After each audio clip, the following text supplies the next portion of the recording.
এক পিচ্ছি মেয়ে আমার মন নিল কাড়িয়া, পারো যদি তোমরা তারে দাও গো আনিয়া। এক পিস পড়ল পিঠে। আরে আপনারা বুঝতে পারেন নাই, মানে হলো আমার ডাইনি বান্ধবী কোথা থেকে এসে আমার পিঠে একটা ঘুষি মারলো। আমি আমার বান্ধবীকে না দেখে বললাম, ওই কোন শালারে আমাকে পিছন থেকে ঘুষি মারলো। এই কথা বলতেই আরেক পিস পড়ল। তখন আমার ডাইনি বান্ধবী আমার সামনে এসে বলল, কাইল্লা রসিল্লা, আমি মারছি তোরে খুশি, এখন দেখি আমাকে কিছু কর। তোর মতো ডাইনিকে মেরে আমার হাত নষ্ট করতে চাই না, তোর গা থেকে এমনিতেই দুর্গন্ধ আসছে। কি বললি হারামি? আমার গা থেকে দুর্গন্ধ আসছে? তুই জানিস আমি সকালবেলা ডেটল সাবান দিয়ে গোসল করে এসেছি। এই তুই সকালবেলা গোসল করে আসিস কেন? রাতে কি বিছানায় হিসু করিস নাকি? রাসিল্লা, আমি তোকে আজকে মেরেই ফেলবো। তুই এইসব আমাকে কি বলছিস? এই বলে নিজেও আমার মাথার চুল টানতে লাগলো। আমি তার হাত শক্ত করে ধরে বললাম, সরি নিজুম, তুক্কু নিজুম, এই কান ধরছি, তোরে আর এমন কথা বলবো না, এবারের মতো মাফ করে দে। ঠিক আছে, আজকের জন্য তোকে মাফ করে দিলাম। এবার বল তো, কোন পিচ্চি মেয়ের প্রেমে পড়েছিস? আরে কোনো পিচ্চি মেয়ের প্রেমে পড়ি নাই, আমি তো এমনি গানটা কপি করে গাইছি। তাই? তাহলে এবার বল, আজকে সকালে কলেজে আসার সময় আমাকে ফোন করিস নাই কেন? আসলে রাইসার স্কুলে দেরি হয়ে গেছে, তাই ওরে দ্রুত বাইক দিয়ে স্কুলে দিয়ে আসলাম, এই কারণে তোকে ফোন দিতে পারি নাই, সরি দোস্ত। ঠিক আছে, এবার চল, ক্লাসের সময় হয়ে গেছে। আমিও আর বসে না থেকে দুজনে ক্লাসের দিকে যেতে লাগলাম। ক্লাসে যেতে যেতে আপনাদের পরিচয়টা দিয়ে দিই। আমি আপনাদের সুনামধন্য সেই পুরনো রোমান্টিক গল্প লেখক কাইল্লা রাসিল্লা, সরি প্রবাসী রাসেল।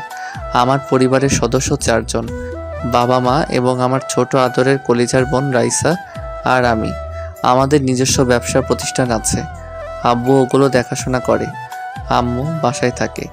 আমি ইন্টার ফাইনাল ইয়ারে পড়ি, আর আমার ছোট বোন রাইসা এবার ক্লাস 5-এ পড়ে। আর ওই যে আমার একটা ডাইনি বান্ধবী আছে না নিঝুম, ওর সাথে কলেজে ওঠার পর থেকে পরিচয়। নিঝুমের বাবা আমাদের অফিসের ম্যানেজার হিসেবে কাজ করেন। আর কিছু জানতে হবে না, গল্পের সাথেই থাকুন, সব কিছু জানতে পারবেন। দুজনে একসাথে ক্লাসে চলে গেলাম। নিঝুম গিয়ে তার বান্ধবীদের সাথে বসলো, আর আমি আমার বন্ধুদের সাথে বসলাম। কিছুক্ষণ পর স্যার ক্লাসে ঢুকলো। ক্লাসের সকল ছাত্রছাত্রী দাঁড়িয়ে সালাম দিল। স্যার চেয়ারে বসে সবাইকে বসতে বলল। তো যাই হোক, সব ক্লাস শেষ করে বাহিরে আসলাম। তখন আমার বন্ধু রিফাত এসে বলল, রাসেল, তোর সাথে আমার পার্সোনাল কিছু কথা আছে। কি কথা? তাড়াতাড়ি বলো, রাইসাকে স্কুল থেকে নিয়ে বাসায় যেতে হবে। আসলে আমার নিজুমের বান্ধবী রিয়াকে অনেক ভালো লাগে, তুই একটু ওকে বলে তার বান্ধবীর সাথে আমার লাইনটা করিয়ে দে না। ও তাহলে এই কথা? এই কারণে তো বলি, তুমি বারবার মেয়েদের দিকে তাকিয়ে থাকো কেন? তার মানে রিয়ার দিকে তাকিয়ে থাকো। ঠিকই বলেছিস, রিয়াকে প্রথম দেখায় ভালোবেসে ফেলছি। প্লিজ বন্ধু, তুই আমার আর রিয়ার লাইনটা করে দে। লাইন করে দিলে আমি কি পাবো সেটা আগে বলো। তুই যা চাস তাই পাবি। লাইন করিয়ে দিলে সবাইকে বড় রেস্টুরেন্টে খাওয়াতে হবে এবং সব বিল তোমাকে দিতে হবে। ঠিক আছে, আমি রাজি। ওকে, মনে থাকে যেন। আর এটাও মনে রাখিস, তোর লাইন ক্লিয়ার হয়ে গেছে, এখন বাসায় গিয়ে নাকে তেল দিয়ে ঘুমিয়ে পড়ো। রিফাত ঠিক আছে বলে চলে গেল। কিছুক্ষণ পর নিঝুম আসলো। তখনও আমাকে বলল, কি রে, রিফাতের সাথে দাঁড়িয়ে কি কথা বলছিস? প্রেমে পড়েছে মন, প্রেমে পড়েছে। আমার বন্ধু রিফাত একটা মেয়ের প্রেমে পড়েছে। তাই নাকি? তা মেয়েটা কে? মেয়েটার কেউ নয়, তোর বান্ধবী রিয়া। কি বলছিস তুই? তাই নাকি? তাহলে তো লাইন পুরো ক্লিয়ার। ওই ডাইনি লাইন ক্লিয়ার মানে? আমি তো তোর কথা কিছুই বুঝতে পারছি না, একটু বুঝিয়ে বল। তুই যে সময় রিফাতের সাথে কথা বলছিস, তখন রিয়া আমাকে দাঁড় করিয়ে বলছে সেও নাকি রিফাতকে পছন্দ করে ফেলছে। আমাকে বলছে তোর সাথে কথা বলে ওদের লাইনটা করে দিতে। তাহলে তো হয়ে গেল, কালকে তাহলে 5 স্টার হোটেলে খানা হবে। হয়েছে, এখন তাড়াতাড়ি চল। তুই না আবার রাইসাকে স্কুল থেকে বাসায় নিয়ে যাবি? আমি ঠিক আছে বলে পার্কিং থেকে বাইকটা নিয়ে কলেজের গেটে আসলাম। মিমকে একটা রিক্সায় উঠিয়ে দিয়ে আমি সোজা চলে গেলাম রাইসার স্কুলের সামনে। স্কুলের সামনে গিয়ে দেখি আমার কলিজার বোনটা রাগ করে গেটের সামনে বসে আছে। আমি বাইকটা নিয়ে সোজা রাইসার সামনে দাঁড়ালাম। সরি কলিজার বোন আমার, আজকে ভাইয়ার একটু দেরি হয়ে গেছে। ভাইয়া, তুমি আর কতবার এমন কথা বলবে? তুমি সবসময় আমাকে নিতে দেরি করে আসো। আমার বুঝি কষ্ট হয় না দাঁড়িয়ে থাকতে? এই যে বোন আমার, এই কানে ধরলাম, আজকের পর আর দেরি হবে না, এবারের মতো সরি। সরি বলে কাজ হবে না, আমার আইসক্রিম এবং চকলেট কিনে দিতে হবে। ঠিক আছে দিব, এবার বাইকে ওঠো। রাইসা একটা মুচকি হাসি দিয়ে বাইকের পিছনে উঠল। আমার বোনের মিষ্টি হাসি দেখলে আমার দিন অনেক ভালো কাটে। বোনের কান্না আমি সহ্য করতে পারি না। আজ পর্যন্ত রাইসারকে একটা টোকা পর্যন্ত দেই নাই। আব্বু আম্মু সবাই রাইসাকে অনেক আদর করে, আবার ভাববেন না শুধু রাইসাকে আদর করে, আমাকেও কম করে না।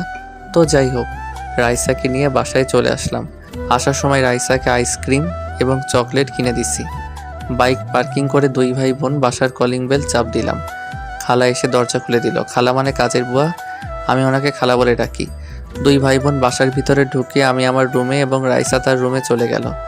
আম্মু কিচেন রুমে ছিল। পরের দিন সকালে ঘুম থেকে উঠে ফ্রেশ হয়ে দুই ভাই নাস্তা করে বাসার বাহিরে এসে বাইক নিয়ে রাইসাকে তার স্কুলে নামিয়ে দিয়ে আমি কলেজে চলে আসলাম। কলেজের গেট দিয়ে ঢুকে সামনে তাকিয়ে দেখি আমার খাচ্চন্নি ডাইনি বান্ধবী আমার আগে এসে হাজির। আমি বাইকটা পার্কিং করে নিজুমের সামনে গেলাম। কিরে ডাইনি, তুই আজকে আমার আগে কলেজে? রাসেল্লা, তোরে আমি মেরেই ফেলবো। তুই আমাকে এই নাম ছাড়া অন্য নামে ডাকতে পারিস না। এর থেকে আর ভালো নাম আমি খুঁজে পাই না। তুই তো এমনিতেই একটা ডাইনি, সব সময় আমার সাথে লেগে থাকিস। কি? তার মানে তুই বলতে চাইছিস আমি সব সময় তোর সাথে ঝগড়া করি? তা নয় তো কি, আমি দেখতে কত সুন্দর, আমার আব্বা আম্মা কি সুন্দর একটা নাম দিছে রাসেল, আর তুই আমাকে কি নামে ডাকিস? তাই নাকি? তুই অনেক, তোর নামটা অনেক সুন্দর, তাই না? তাহলে আজ পর্যন্ত একটা প্রেম করতে পারলি না কেন? তোর মতো ডাইনি আমার সাথে থাকলে কোনো মেয়ে আমার সামনে আসতে সাহস করে না। কেন, আমি কি বাঘ না ভাল্লুক যে আমাকে তারা ভয় পায়? তার থেকে কম কোথায়, কত সুন্দর সুন্দর মেয়ে কলেজে পড়ে, আমার সাথে কথা বলতে চায়, তোকে সাথে দেখলে আসতে চায় না। তার মানে তুই বলতে চাইছিস আমি যেন তোর সাথে না থাকি? ঠিক আছে, আজকের পর আমি তোর সামনে কখনো আসবো না। এই বলে নিজুম কলেজ থেকে বেরিয়ে গেল। আমি পিছন থেকে অনেকবার ডেকেছি, কিন্তু ও আমার ডাকে সাড়া না দিয়ে চলে গেল। বুঝেছি নিজুম আমার সাথে অভিমান করেছে। আমি আর কিছু না ভেবে ক্লাসে চলে গেলাম। ক্লাসে এসে রিফাতের সাথে বসলাম। তখন রিফাত আমাকে বলল, কিরে, মিমকে তোর সাথে দেখলাম, নিঝুম কোথায়? আমার সাথে রাগ করে চলে গেছে। এটা তো নতুন কিছু নয়। এখন রাগ করবে, কিছুক্ষণ পর তোর 14 গোষ্ঠী উদ্ধার করবে। সেটা আমি ভালোই করে জানি, তবে আজকে একটু বেশি রেগে গেছে। মনে হয় না তাদের বাড়িতে না যাওয়া পর্যন্ত রাগ থামাতে পারবো। আচ্ছা, ওটা বাদ দে, এখন বল আমার বিষয়ে কতটুকু আগালি? তোর লাইন মনে কর ক্লিয়ার। কলেজ শেষে 5 স্টার হোটেলে নিয়ে যাস, তাহলে শোন। তারপর গতকালের সবকিছু রিফাতকে খুলে বললাম। কসকি মামা, তাহলে তো ক্লাস শেষ করে রিয়াকে প্রপোজ করব। ঠিক আছে, করিস। তারপর আরও কিছুক্ষণ কথা বলার পর ক্লাসে স্যার চলে আসলো। আমরা সবাই দাঁড়িয়ে স্যারকে সালাম দিলাম। স্যার সবাইকে বসতে বলে পড়া শুরু করলো। দেখতে দেখতে সব ক্লাস শেষ করে বাইরে আসলাম। রিফাতও আমার সাথে বের হলো। রিফাত কলেজের পাশের থেকে একটা ফুল ছিঁড়ে হাতে নিল রিয়াকে প্রপোজ করার জন্য। কিছুক্ষণ পর রিয়া ক্লাস থেকে বেরিয়ে আসলো।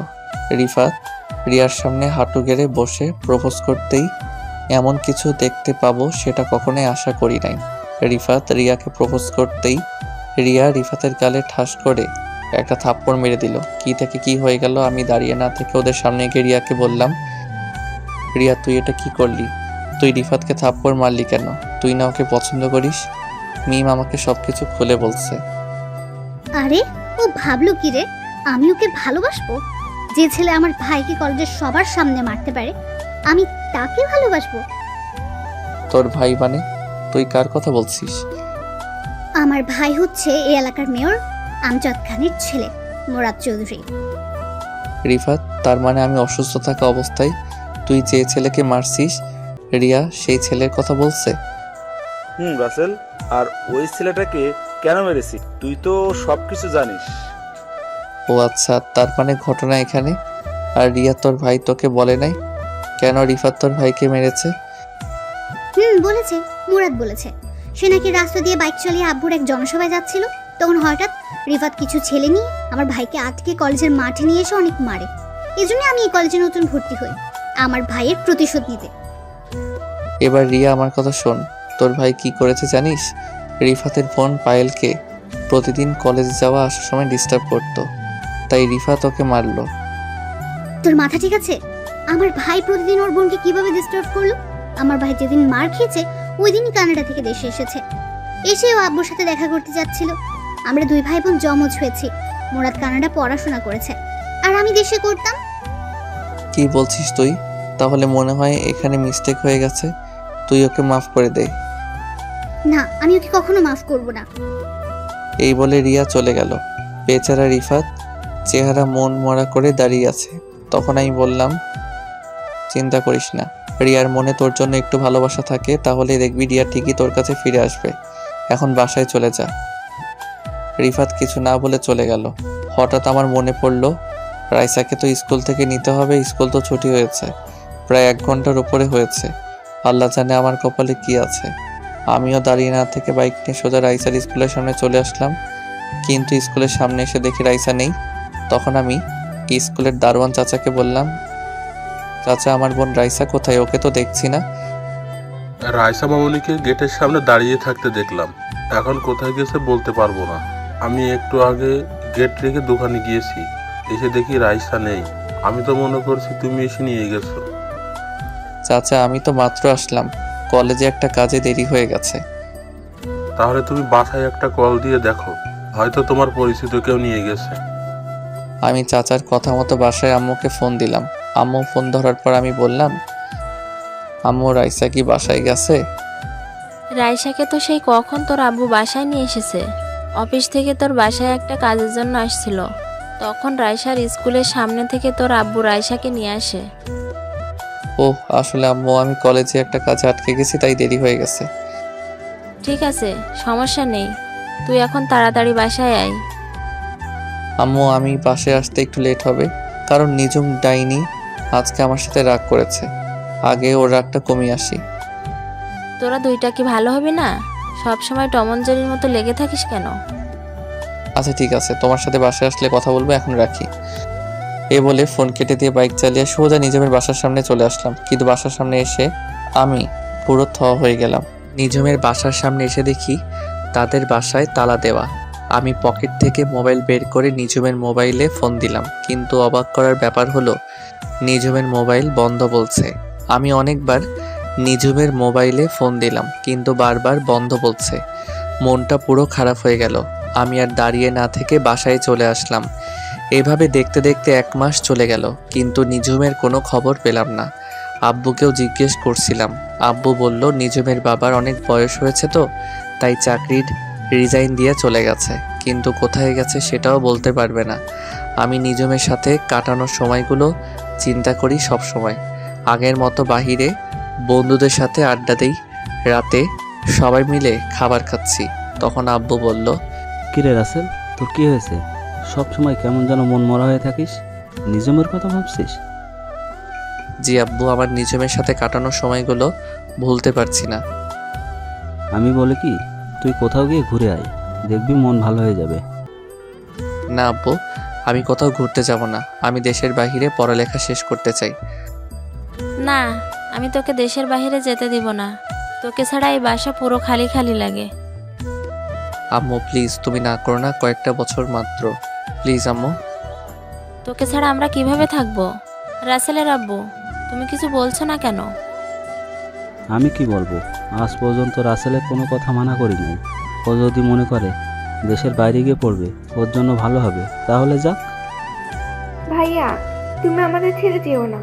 তুমি চলে গেলে আমাকে স্কুলে প্রতিদিন কে দিয়ে আসবে? রাইসা বোন আমার, রাগ করিস না, আমি ছুটি পেলে চলে আসবো। আব্বু তুমি সব কিছু ব্যবস্থা করো। তাহলে তুই কানাডা আমার এক বন্ধু আছে, ওদের ওখানে চলে যা, আমি আকরামকে সব কিছু বলে রাখবো। আমি ঠিক আছে বলে রুমে চলে আসলাম। আকরাম হচ্ছে আব্বুর ছোটকালের বন্ধু। দেখতে দেখতে আমি এখন বিমানের ভিতরে বসে আছি। আব্বু 15 দিনের ভিতরে সব কিছু ঠিক করে ফেলছে। আসার সময় আম্মু এবং রাইসা অনেক কান্নাকাটি করছে। তাদের কোনো রকম বুঝিয়ে চলে আসলাম। সকাল 10টায় বিমানে উঠলাম, বিকাল 5টায় কানাডা চলে আসলাম। দেখতে দেখতে 5টা বছর চলে গেল। বেশি বড় করলাম না, গল্পের মূল কাহিনীতে আসতে হবে তাই। 5 বছরে আমি ইন্টার শেষ করে আব্বু কানাডা আকরাম আঙ্কেলের সাথে যে ব্যবসা করত সেটার দেখাশোনা করছি। এবার ভাবছি নিজের মাতৃভূমিতে চলে যাব। তবে কানাডা এসে অনেক বন্ধু বান্ধব হয়েছে আমার। রাতে আঙ্কেল আন্টিকে বলছি আমি কালকে বাংলাদেশে যাব। তারা মনটা খারাপ করে বলল ঠিক আছে যেও। মন খারাপ করার কথা, 5টা বছর তাদের এখানে ছিলাম, মন তো খারাপ হবেই। তো যাই হোক, 2 দিন পর সবার কাছ থেকে বিদায় নিয়ে এয়ারপোর্টে চলে আসলাম। আমি রাতেই অনলাইনে টিকিট কেটে রেখেছি। দেখতে দেখতে আমি এখন বাংলাদেশ এয়ারপোর্টে আছি। বাড়ির কেউ জানে না আমি যে আজকে বাংলাদেশে আসব। আব্বু যদি জানতো আমার জন্য গাড়ি পাঠিয়ে দিত, কিন্তু আমি তাদের সারপ্রাইজ দিব। এয়ারপোর্টের ভিতরে সব কাজ শেষ করে বাইরে আসলাম। তারপর একটা ট্যাক্সি নিয়ে বাসার উদ্দেশ্যে রওনা দিলাম। অনেক বছর পর বাংলাদেশে বাতাস গায়ে লাগলো। কতই মিস করছিলাম, সব কিছু পরিবর্তন হয়ে গেছে। গাড়ি চলছে তার আপন গতিতে। হঠাৎ আমাদের গাড়িটা 2 জন পুলিশ হাতের ইশারা দিল। ড্রাইভার গাড়িটা তাদের সামনে থামালো। একজন পুলিশ ড্রাইভারকে গাড়ি থেকে নামতে বলল, সাথে আমাকেও। আমি গাড়ি থেকে নেমে পুলিশের কাছে গেলাম। তখন আমি বললাম, স্যার আমাদের গাড়িটা কেন থামানো হলো? দেখুন স্যার, এই রাস্তা দিয়ে প্রতিদিন চোরাই মাল সাপ্লাই হয়, তাই ওই চোরেদের ধরার জন্য প্রতিটা গাড়ি আমরা চেক করছি। আপনি কিছু মনে করবেন না, আমরা আপনার গাড়িটাও একটু চেক করব। ঠিক আছে করেন, তবে আমি একটা কথা বলি। আমি কানাডা থেকে বাসায় ফিরছি। আমার কিছু মাল আছে, তবে আপনি ওটা চেক করতে পারবেন না।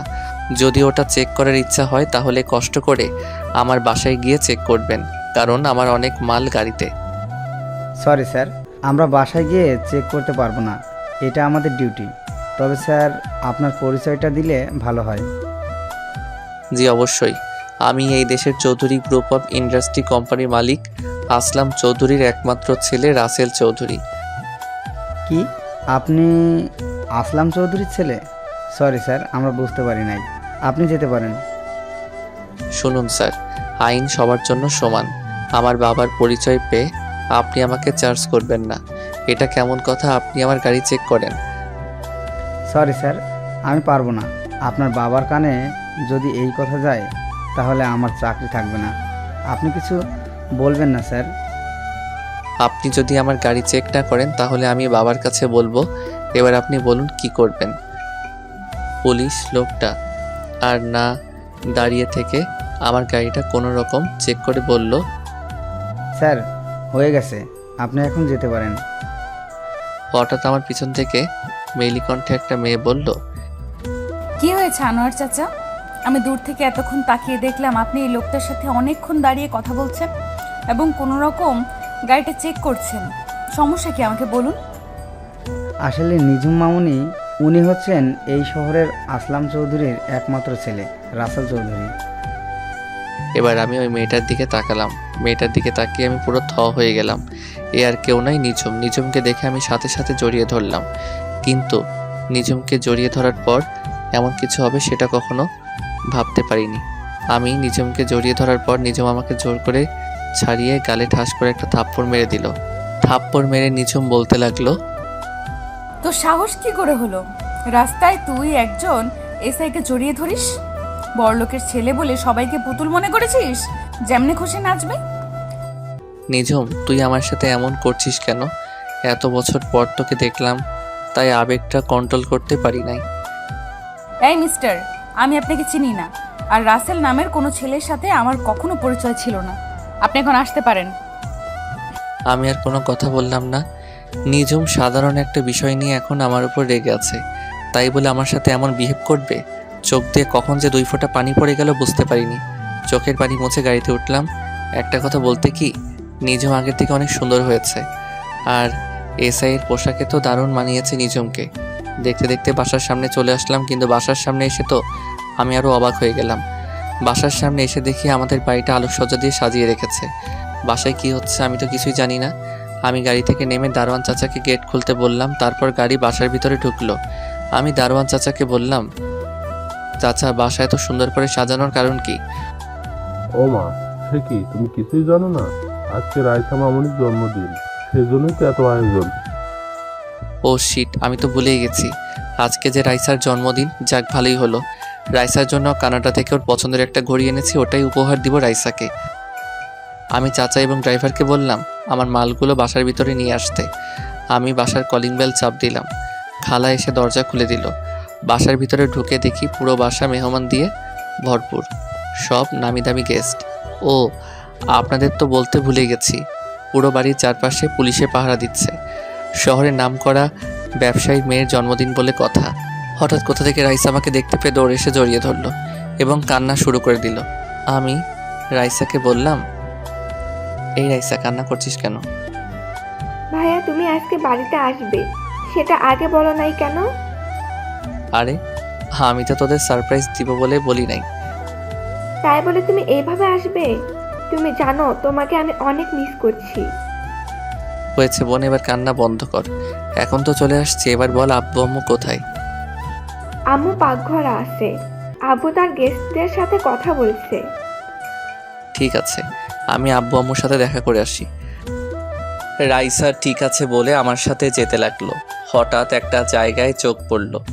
আমি মনে মনে বলতে লাগলাম, ও এখানে কেন? আপনারা ঠিকই ধরেছেন, এ আর কেউ নয়, নিঝুম। কিন্তু নিঝুম আমার আগে বাসায় আসলো কিভাবে? হয়তো এসআই দেখে তাড়াতাড়ি চলে এসেছে। আমি আসতেই একটু জ্যামে পড়েছি, তাই হয়তো আমার আগে এসেছে।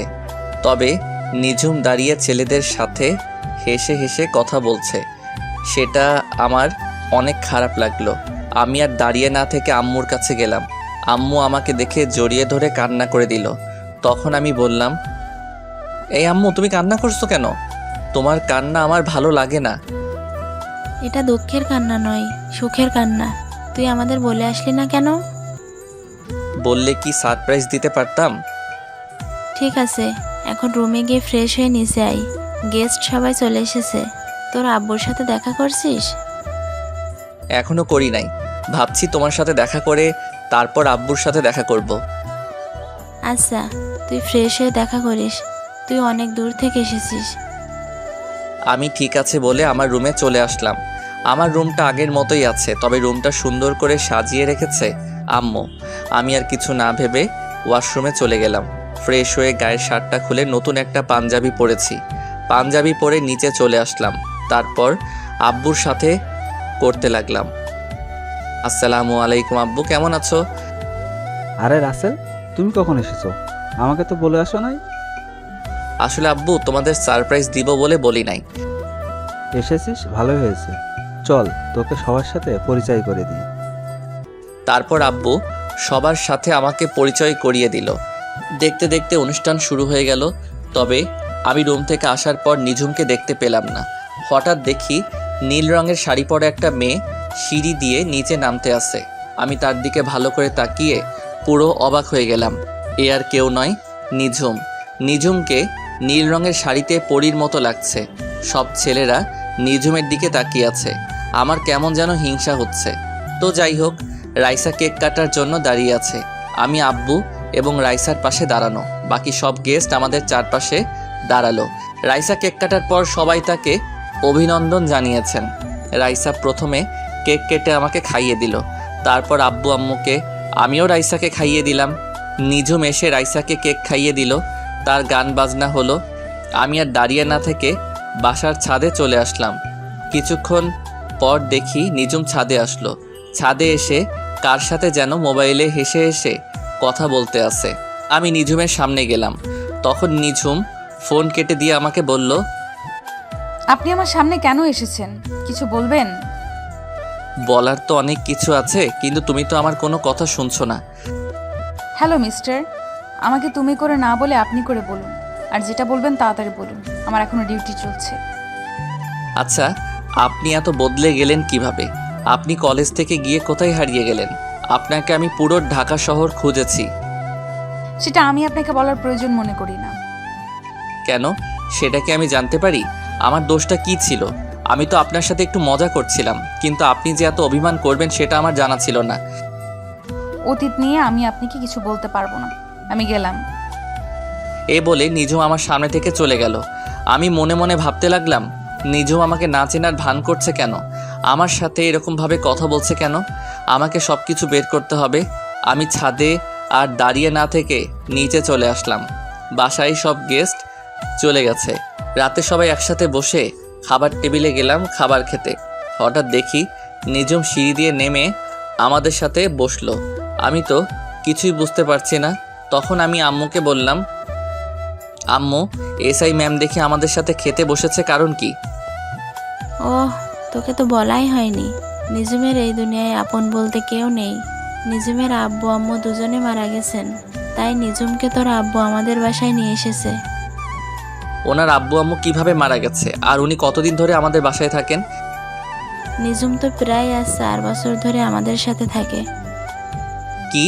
তাহলে তোমরা আমাকে বলো নাই কেন কোনোদিন? আমাদের কি দোষ? নিজুম তো বলতে মানা করেছে। হয়েছে, এবার কথা বলা বন্ধ করো, রাত অনেক হয়েছে, খাবার খেয়ে ঘুমাতে হবে। কেউ আর কোনো কথা বললো না, সবাই খাবার খেতে লাগলো। ও, আপনাদের তো বলতে ভুলে গেছি, আমি রাইসার ঘড়িটা দিয়ে দিছি। খাবার খেয়ে রুমে চলে আসলাম। রুমে এসে মোবাইলটা হাতে নিয়ে আমি তো অবাক হয়ে গেলাম। দেখি মায়াজাল আইডি থেকে আমার মোবাইলে অনেকগুলো মেসেজ এসেছে। মায়াজাল আইডিটা আমার এক মেয়ে বন্ধুর, ওর সাথে কানাডা থাকতে পরিচয়, তবে এখনও আমি বন্ধুটাকে দেখি নাই। সে বলেছে যেদিন সামনাসামনি দেখা হবে সেদিন মন ভরে দেখার জন্য। আমিও কখনো তাকে জোর করি নাই। তো যাই হোক, আমি ওকে একটা মেসেজ দিলাম। সরি, মোবাইল আমার সাথে ছিল না, তাই তোমার মেসেজের রিপ্লাই দিতে পারি নাই। সমস্যা নেই, তো কি করো তুমি? এই তো খাবার খেয়ে রুমে আসলাম। আজকে আমার ছোট বোন রাইসার জন্মদিন গেছে। কি, তুমি দেশে এসেছো? আমাকে একটু বললে না? সরি, আমি কাউকে জানাই নাই। সবাইকে সারপ্রাইজ দিতে গিয়ে নিজেই সারপ্রাইজড হয়ে গেলাম। বাসায় এসে শুনি রাইসার জন্মদিন আজকে। আমি নিজেই ভুলে গেছি রাইসার জন্মদিনের কথা। ঠিক আছে, এবারের মতো মাফ করে দিলাম। তা তোমার নিজমের কোনো খোঁজ পেলে? আসলে আমি সব কিছু ওর সাথে শেয়ার করছি, তখন আমি বললাম, খোঁজ পেয়েছি, তবে আগের নিঝুম আর এখনকার নিঝুমের মধ্যে অনেক পার্থক্য। কি বলছো তুমি? কেন হয়েছে আমাকে একটু খুলে বলো। তাহলে শোনো। তারপর সব কিছু খুলে বললাম, প্রথম থেকে শেষ পর্যন্ত। আমার মনে হয় কি কোনো কিছুর কারণে তোমার সাথে এখন অভিমান করে আছে। তুমি তার সাথে যে দোষ করেছো ওটা তো কোনো দোষের কাতারে পড়ে না। তা ঠিক আছে, কিন্তু ও আমার সাথে কেন এমন করছে আমার তো মাথায় কিছুই ঢুকছে না। চিন্তা করো না, তুমি তার সাথে লেগে থাকো, দেখবে সবকিছু ঠিক হয়ে যাবে। ঠিক আছে, তোমার কথা যেন সত্যি হয়। ভালো থেকো, আল্লাহ হাফেজ। এটা বলে আমি নেট বন্ধ করে শুয়ে গেলাম। পরের দিন সকালে রাইসা এসে ডাকতে শুরু করলো। তখন আমি রাইসাকে বললাম, কি রে রাইসা, এত সকাল সকাল ডাকছিস কেন? আব্বু তোমাকে ডাকছে, নিজুম আপুর গাড়ি নষ্ট হয়ে গেছে, তাই আব্বু বলছে তুমি নিজুম আপুকে থানায় দিয়ে আসতে। ঠিক আছে, তুই যা, ভাইয়া ফ্রি হয়ে আসতে আসি। রাইসা ঠিক আছে বলে রুম থেকে বেরিয়ে গেল। আমিও বিছানা থেকে উঠে ওয়াশরুমে ঢুকে ফ্রেশ হয়ে নিচে চলে আসলাম। নিচে এসে দেখি নিঝুম পুলিশের ড্রেস পরে দাঁড়িয়ে আছে। আমি নিঝুমকে বললাম, আপনি নাস্তা করছেন? যদি করে থাকেন তাহলে বাইরে গিয়ে দাঁড়ান, আমি হালকা নাস্তা করে আসছি। আমি নাস্তা করেছি, আপনি নাস্তা করে আসুন, আমি বাহিরে দাঁড়ালাম। এ বলে নিঝুম চলে গেল। তখন আমি আব্বুকে জিজ্ঞেস করলাম, আচ্ছা আব্বু, নিঝুম পুলিশের চাকরি কবে থেকে করে? এমনি তো আমি জানতাম ওর পুলিশে চাকরি করার অনেক শখ ছিল। তোকে পরে এক সময় বলবো, মেয়েটা বাইরে দাঁড়িয়ে আছে। আমি ঠিক আছে বলে হালকা নাস্তা করে বাইরে আসলাম। তারপর আমার বাইকটা বের করলাম। দারোয়ান চাচা সবসময় বাইকটা পরিষ্কার করে রেখেছে। আমি বাইকে উঠে বসলাম। নিঝুম এসে আমার বাইকের পিছনে বসলো। নিঝুমের শরীর আমার পিঠের সাথে লাগার সাথে সাথে শরীর দিয়ে কারেন্ট বয়ে গেল। আজ প্রায় 5 বছর পর নিঝুম আমার বাইকের পিছনে বসলো। অন্যরকম একটা অনুভূতি কাজ করতে লাগলো। তো যাই হোক, আমি বাইক চালাচ্ছি, হঠাৎ নিঝুম বলল, বাইকটা একটু ওই পার্কের সামনে রাখেন তো, আপনার সাথে আমার কিছু কথা আছে। আমার সাথে কি কথা আছে যেটা বাইক থামিয়ে শুনতে হবে? সেটা আপনি বাইক থামানোর পর শুনতে পারবেন। আপনাকে যেটা বলছি সেটা করেন। আমি বাইক পার্কিং করে নিজমের সাথে পার্কের ভিতরে গেলাম, কিন্তু পার্কের ভিতরে যাওয়ার পর আমার সাথে এমন কিছু হবে সেটা আমি কখনো ভাবিনি। পার্কের ভিতরে যাওয়ার পর নিজম আমাকে জড়িয়ে ধরে ঠোঁটের সাথে ঠোঁট লাগিয়ে কিস করতে লাগলো। এমনভাবে কিস করতে লাগলো মনে হয় অনেক দিন জমিয়ে রেখেছে। আমি অনেক কষ্টে নিজমকে ছাড়িয়ে বললাম, কি ব্যাপার, আপনি আমাকে এভাবে কিস করলেন কেন? কিস করেছি, বেশ করেছি। কুত্তা বিলাই হনুমান, আমাকে এত বছর কষ্ট দিলি কেন?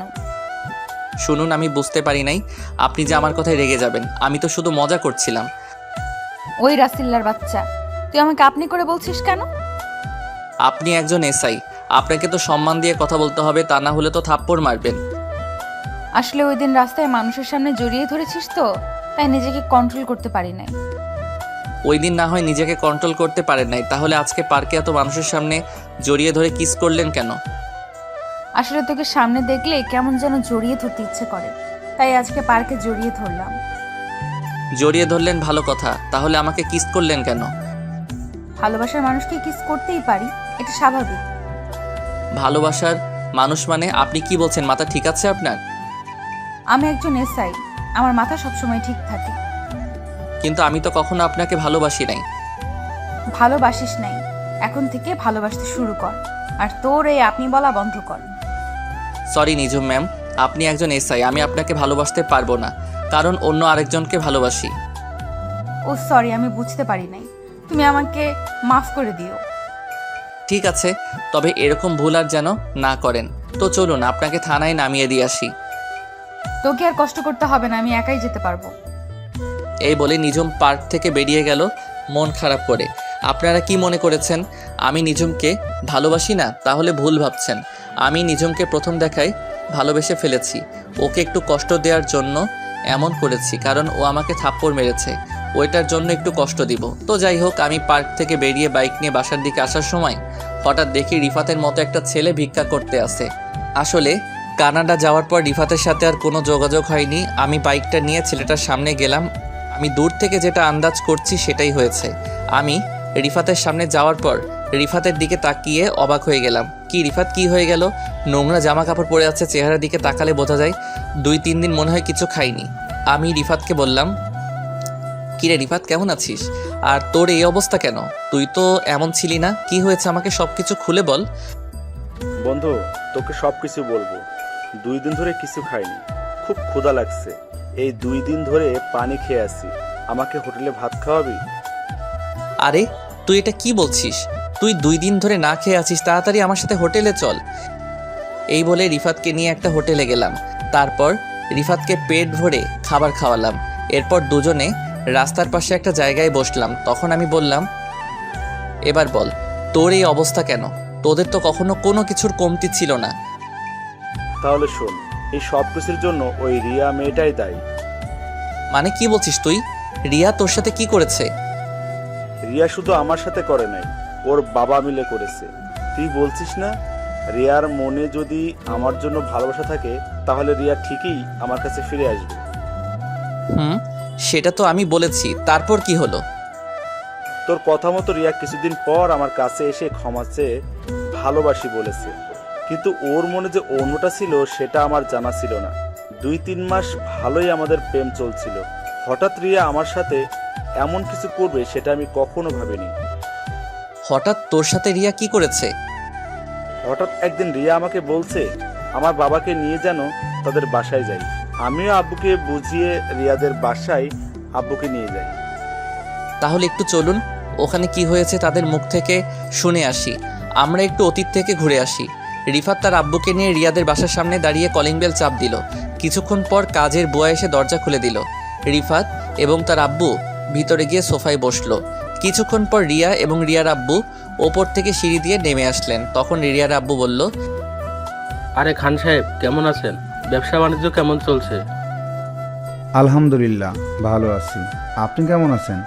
ব্যবসা আল্লাহ দিলে ভালোই চলছে। আমিও ভালো আছি। তো যে জন্য আপনাকে ডেকেছি, আমার মেয়ে রিয়া এবং আপনার ছেলে রিফাত দুজনকে অনেক বেশি ভালোবাসে। তাই আমি কি বলতে চাইছি আপনি হয়তো বুঝতে পারছেন। বুঝতে পেরেছি। এখানে আমার কোনো আপত্তি নেই। আপনি একজন মেয়র মানুষ, আপনি যেটা ভালো মনে করবেন সেটাই করেন। ঠিক আছে, তবে আমার একটা শর্ত আছে। আপনি আপনার সব সম্পত্তি আপনার ছেলের নামে লিখে দিতে হবে। আরে এটা কোনো শর্ত হলো? আমার সম্পত্তির অর্ধেকের মালিক তো আমার ছেলে, আর আমি মরে গেলে তো সব কিছু আমার ছেলেরই হবে। ঠিক আছে, আপনি যদি এতে খুশি হন তাহলে আমি আজকেই রিফাতের নামে বাকি অর্ধেক সম্পত্তি এবং আমার সব কিছু ওকে লিখে দেব। এরপর আরও কিছুক্ষণ কথা বলে রিফাত এবং তার আব্বু বাসায় চলে এসেছে। এক সপ্তাহের ভিতরে রিফাতের আব্বু সবকিছু রিফাতের নামে লিখে দিল। এর কয়েকদিন পর রিফাতের আব্বু অফিস থেকে বাসায় ফিরছিল, তখন হঠাৎ কিছু লোক রিফাতের আব্বুর গাড়ি দাঁড় করায়। রিফাতের আব্বু গাড়ি থেকে নামার সাথে সাথে লোকগুলো রিফাতের আব্বুকে গাড়ির সাথে বেঁধে ফেলে। বেঁধে ফেলার পর একটা গাড়ি থেকে রিয়া এবং রিয়ার আব্বু নেমে রিফাতের আব্বুর সামনে আসে। তখন রিফাতের আব্বু বলল, মেয়র সাহেব, আপনি এখানে? আর রিয়া মামুনি, তোমরা এখানে কেন? আপনি কি বুঝতে পারেননি? একটু অপেক্ষা করুন, তারপর সব কিছু বুঝতে পারবেন। তারপর রিয়া মোবাইলটা বের করে রিফাতকে ফোন দিয়ে বলল এই জায়গায় আসার জন্য। কিছুক্ষণ পর রিফাত চলে আসলো। তখন রিফাত বলল, আঙ্কেল এবং রিয়া, আমার বাবাকে এভাবে গাড়ির সাথে বেঁধে রেখেছো কেন? কারণটা বলি। কারণ হচ্ছে তোর বাবা তোকে যে সম্পত্তিগুলো লিখে দিছে সবগুলো আমার মেয়ের নামে লিখে দিবি, আর তা না দিলে তোর বাবাকে এখানে মেরে পুঁতে দিব। আমার কেউ কিছু করতে পারবে না। না রিফাত, তুই এটা করিস না, আমরা রাস্তার ফকির হয়ে যাব। আব্বু, আমার সম্পত্তি লাগবো না, আমি তোমাকে হারাতে পারবো না, দরকার হয় ভিক্ষা করে খাবো। আপনি বলুন কোথায় সই করতে হবে? তারপর রিয়ার আব্বু দলিল দিল। রিফাত বাবাকে বাঁচানোর জন্য সই করে দিল। এরপর থেকে রিফাত রাস্তায় রাস্তায় ভিক্ষা করে খায়। এই ছিল রিফাতের অতীতের সব ঘটনা। এবার বাস্তবে আসা যাক। আমি রিফাতকে বললাম, তাহলে এখন তোর বাবা মা কোথায়? আব্বু আম্মুকে নিয়ে এখন একটা বস্তিতে থাকি। আম্মু অসুস্থ হয়ে পড়ে আছে, আব্বু আমার মতো মানুষের কাছে ভিক্ষা করে। কি বলবো, বলার ভাষা হারিয়ে ফেলেছি। মানুষ মানুষের সাথে এমনটা করতে পারে? নিজের চোখ দিয়ে পানি পড়তে লাগলো। আমি চোখের পানি মুছে রিফাতকে বললাম, ঠিক আছে, আমাকে নিয়ে তোদের বস্তিতে চল, আমি তোর মাকে দেখব। রিফাত ঠিক আছে বলে আমার বাইকের পেছনে উঠল। কিছুক্ষণ পর বস্তিতে চলে আসলাম। বস্তিতে আসার পর চারপাশে ময়লার গন্ধ। মানুষ কিভাবে থাকে এখানে? আমার 1 মিনিটে দম বন্ধ হয়ে আসছে। আর এরা বছরের পর বছর এখানে বাস করে। রিফাত আমাকে তাদের রুমে নিয়ে গেল। রুমে ঢুকে দেখি রিফাতের আম্মু একটা ছেঁড়া কাঁথা মুড়ি দিয়ে শুয়ে আছে। রুমে খাবার কিছু নেই। বাপ বেটা মিলে যা ইনকাম করে তা রিফাতের আম্মুর ঔষধে লাগে। আমি আর সহ্য করতে না পেরে রিফাতকে বললাম, রিফাত, আমি তোর কোনো কথা শুনবো না, তুই এখনই আন্টিকে কোলে নিয়ে বেরিয়ে আয়। আমি গাড়ি ঠিক করতে আসি। তোরা সবাই আজকে থেকে আমার বাসায় থাকবি, আর রিয়া আর মেয়রের ব্যবস্থা পরে করব। এই বলে আমি বস্তির ভিতর থেকে বেরিয়ে আসলাম। রিফাত ওর আম্মুকে নিয়ে কিছুক্ষণ পর বেরিয়ে আসলো। এর ফাঁকে আমি একটা গাড়ি ঠিক করে ফেলেছি। রিফাত ওর আম্মুকে গাড়িতে উঠালো। হঠাৎ রিফাতের আব্বু আসলো। ওনাকে দেখে আমি তো আরও অবাক হয়ে গেলাম। যে মানুষ সবসময় দামি দামি জামা কাপড় পরে থাকতো, আজ উনি একটা ছেঁড়া শার্ট গায়ে পরে ভিক্ষা করে। এরপর রিফাতের আব্বুকেও সাথে নিলাম। আমরা আগে একটা বড় হাসপাতালে রিফাতের আম্মুকে নিয়ে গেলাম। ডাক্তার রিফাতের আম্মুর কিছু পরীক্ষা করলো এবং কিছু ওষুধ লিখে দিল। বিকৃতিতে বলেছে ওষুধগুলো খেলে আল্লাহ দিলে সুস্থ হয়ে যাবে। তারপর রিফাতের আম্মুকে নিয়ে আমার বাসায় চলে আসলাম। বাসায় আনার পর আব্বু আম্মু সবাই অনেক খুশি হলো। আর বেশি বড় করলাম না। রাতে রিফাত সহ তার আব্বু আম্মুকে খাবার খাইয়ে দিলাম। রিফাত আমার সাথে ঘুমাবে। রাত্রে খাবার টেবিলে সবাই বসে খাবার খাচ্ছি, কিন্তু নিঝুম মন খারাপ করে খাবার খাচ্ছে। তখন আম্মু বলল, কিরে নিঝুম, তুই এমন মন মরা হয়ে আছিস কেন? শরীর খারাপ লাগছে নাকি? না আন্টি, আমি ঠিক আছি। আব্বু আম্মুর কথা মনে পড়ছে নাকি? না আন্টি, তেমন কিছু না, এমনিতেই ভালো লাগছে না। তোমরা খাও, আমি রুমে গেলাম। তুই তো কিছুই খেলি না। না খেলে শরীর আরো বেশি খারাপ করবে। একদিন রাতে না খেলে কিচ্ছু হবে না, আমি গেলাম। এই বলে নিঝুম রুমে চলে গেল। তখন আমি বললাম, আরে নিঝুমের আব্বু আম্মুর কি হয়েছে? তারা কিভাবে মারা গেল? নিঝুমের আব্বু চাকরি রিজাইন দেওয়ার পরে তাদের গ্রামের বাসায় চলে যায়। কয় মাস যাওয়ার পরে নিঝুমের আব্বু অনেক অসুস্থ হয়ে পড়ে। তারপর নিঝুম তার আব্বুকে নিয়ে ঢাকায় আসে। ঢাকায় আসার পর নিঝুমের আব্বুর ক্যান্সার ধরা পড়ে। যা টাকা জমানো ছিল সব টাকা শেষ হয়ে গেছে। আমি কিছুই জানতাম না, আমাকে একটাবার বলে নাই। হঠাৎ একদিন রাতে নিজুমের আব্বু হাসপাতালে মারা যায়। নিজুমের আব্বু মারা যাওয়ার পর নিজুমের আম্মু স্ট্রোক করে মারা যায়। এরপর থেকে নিজুম আমাদের সাথে থাকে। ও, তোমরা পরে খবর পেলে কিভাবে? আর নিজুম পুলিশের চাকরি কবে থেকে করে? যেদিন নিজুমের আব্বু আম্মু মারা যায় সেদিন রাতে আমার অফিসের এক কর্মী তার বউকে নিয়ে হাসপাতালে যায়। তখন নিজুমকে দেখে সামনে যায়, গিয়ে দেখে ওর আব্বু আম্মুর লাশ। তখন ওই কর্মী আমাকে ফোন দিয়ে বলে, আমি সাথে সাথে হাসপাতালে ছুটে যাই। এরপর নিজুমের কাছ থেকে সব কিছু শুনি। তারপর নিজুমের আব্বু আম্মুকে ঢাকার বড় কবরস্থানে দাফন সম্পন্ন করে নিজুমকে আমাদের বাসায় নিয়ে আসি। সব কিছু বুঝলাম, এখনো তো বললে না নিজুম পুলিশের এসআই কিভাবে হলো? আসলে আমার সাথে তো প্রধানমন্ত্রীর সাথে ভালো সম্পর্ক, তাই ওনাকে বলে নিজুমকে পুলিশের এসআই বানিয়ে দিল। নিজুমের এমনিতেই পুলিশের চাকরি করার অনেক শখ, তাই ওকে এসআই পদ দিল। তার মানে ট্রেনিং ছাড়া সরাসরি পুলিশের এসআই? পুলিশের চাকরি কিভাবে করতে হয় ও কি বোঝে? পুলিশের কোনো যোগ্যতা ছাড়া ডাইরেক্ট এসআই? তো কি হয়েছে, এখন বেশি কথা না বলে খা। আমি আর কোনো কথা না বলে খাবার খেয়ে রুমে চলে আসলাম। রুমে এসে দেখি রিফাত ঘুমিয়ে গেছে। আমি বিছানায় শুয়ে মোবাইলটা হাতে নিয়ে পুরো টাস্কি খেয়ে গেলাম, কারণ মায়াজাল আইডি থেকে অনেকগুলো মেসেজ এসেছে। আমি সাথে সাথে রিপ্লাই দিলাম, কেমন আছো, কি করো, খাওয়া দাওয়া হয়েছে? আসলে মোবাইল আমার হাতে ছিল না, রুমে মোবাইল রেখে খাবার খেতে গিয়েছিলাম। তাই বলে তুমি এতগুলো মেসেজ একসাথে করবে? ঠিক আছে বাবা, তুমি একটা একটা করে রিপ্লাই দাও। আলহামদুলিল্লাহ ভালো আছি, আমি খাবার খেয়ে শুয়ে আছি। আমি তোমাকে একটা কথা বলতে চাই। কি কথা বলবে বলো? আসলে রাসেল, আমি তোমার সাথে কথা বলতে বলতে কখন যে তোমাকে ভালোবেসে ফেলেছি। তুমি কি পাগল হয়েছো?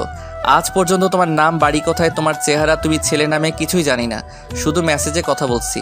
এতেই তুমি আমাকে ভালোবেসে ফেলছো।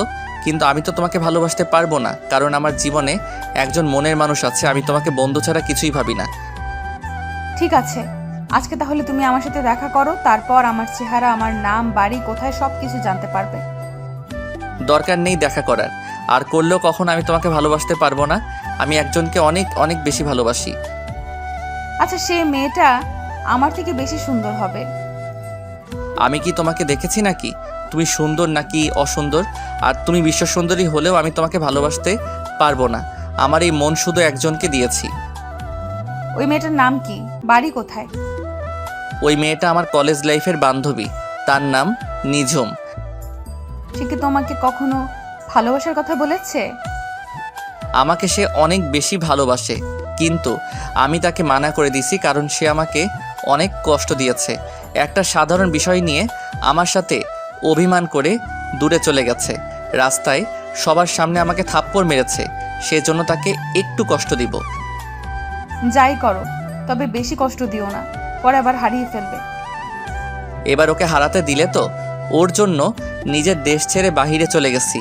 নিজের দেশে পুরো 1 মাস খুঁজেছি। আমাকে এত কষ্ট দেওয়ার জন্য তাকেও আমার ভালোবাসা পাওয়ার জন্য কষ্ট করতে হবে। ঠিক আছে, তোমার ভালোবাসা আর পেলাম না। আমার ভালোবাসা না হয় একতরফা নিয়ে বেঁচে থাকবো।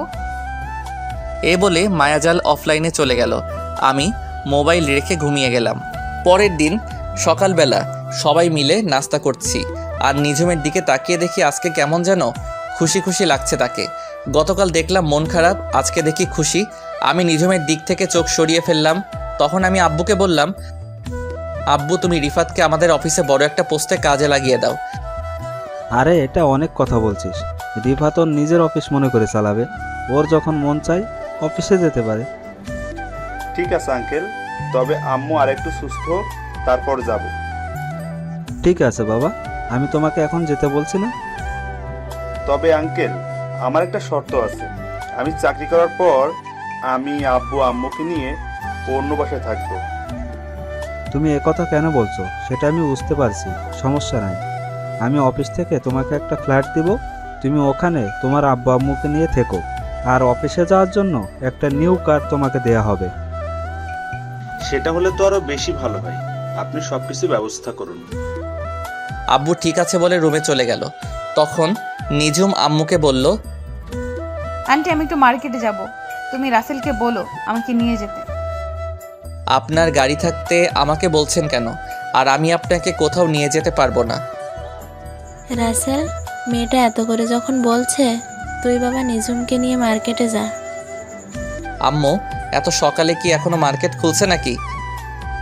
সমস্যা নেই, মার্কেট না খোলা থাকলে আমি বসে থাকবো, তুমি চলে এসো। আমি ঠিক আছে বলে বাহিরে এসে আব্বুর নতুন গাড়িটা বের করলাম। কিছুক্ষণ পর নিজুম এসে বলল, তুমি গাড়ি নিছো কেন? তোমার বাইক নাও। হ্যালো এসআই ম্যাম, আমার যেটা ভালো লাগে আমি সেটাই নিব। আমি আপনার চাকর না যে আপনি যেটা বলবেন আমি সেটাই করব। নিজুম মুখ ভেক্সি দিয়ে গাড়িতে উঠলো। কিছুক্ষণ পর মার্কেটের সামনে চলে আসলাম। তখন নিজুম বলল, তুমি 5টা মিনিট দাঁড়াও, আমি ভেতর থেকে আসছি। এই বলে নিজুম গাড়ি থেকে নেমে মার্কেটের ভিতরে ঢুকে গেল। আমি গাড়ির ভিতরে বসে মোবাইল টিপতে লাগলাম। প্রায় আধা ঘন্টা হয়ে গেল, নিজুমের আসার কোনো নাম গন্ধ নেই। 5 মিনিটের কথা বলে গেছে। আমি গাড়ি থেকে নেমে মার্কেটের ভিতরে গেলাম। অনেকক্ষণ খুঁজলাম, পেলাম না। তাই মার্কেট থেকে বের হয়ে আসতে হঠাৎ একটা জায়গায় চোখ পড়লো। একটু শিওর হবার জন্য সামনে গেলাম। তারপর নিজের চোখে যেটা দেখলাম তার জন্য মোটেও প্রস্তুত ছিলাম না। এটা আমি কি দেখলাম? নিজের চোখকে বিশ্বাস করাতে পারছি না। তাহলে চলুন কি দেখেছি। আমি দেখলাম একটা ছেলে নিজুমকে কিস করছে। নিজুমও ছেলেটার সাথে তাল মিলিয়ে যাচ্ছে। আমি আর 1 সেকেন্ড না দাঁড়িয়ে সোজা গাড়ির কাছে চলে আসলাম। এটা আমি কি দেখলাম? নিজুম এত খারাপ? গতকাল আমাকে ভালোবাসার কথা বলছে, একদিন না যেতে আরেকটা ছেলের সাথে নিজুম। তার মানে নিজুম এত খারাপ? আমি তাকে অনেক ভালো মনে করেছি। আমি মনে করছি কিছুদিন পর নিজুমকে আপন করে নিব, কিন্তু নিজুম যে এমন করবে সেটা কখনো ভাবতে পারিনি। এই সব কিছু ভাবছি আর চোখ দিয়ে পানি পড়তে লাগলো। কিছুক্ষণ পর দেখি নিজুম ওই ছেলেটাকে বিদায় দিয়ে গাড়ির কাছে আসছে। তার আগেই আমি চোখের পানি মুছে ফেলছি। নিজুম আমার সামনে এসে বলল, চলো, আমার কাজ শেষ, তুমি আমাকে থানায় নামিয়ে দিয়ে আসো। আচ্ছা ওই ছেলেটাকে? আপনাকে দেখলাম ওই ছেলেটার সাথে হেসে হেসে কথা বলতে। ওর নাম আকাশ। আমরা দুজনকে অনেক বেশি ভালোবাসি। ছেলেটা অনেক দিন আমার পেছনে ঘুরেছে, এমনকি আমাকে ভালোবাসার কথা বলেছে। আমি তাকে বারবার ফিরিয়ে দিয়েছি তোমার কারণে। কিন্তু তুমি তো আমাকে ভালোবাসো না, তুমি অন্য মেয়েকে ভালোবাসো। তাই আকাশকে আপন করে নিলাম। একদিন না যেতে আরেকটা ধরে ফেললেন? বাহ, ভালোই। ঠিক আছে, গাড়িতে ওঠেন, আপনাকে থানায় নামিয়ে দিয়ে আসি। এই বলে আমি গাড়িতে উঠলাম।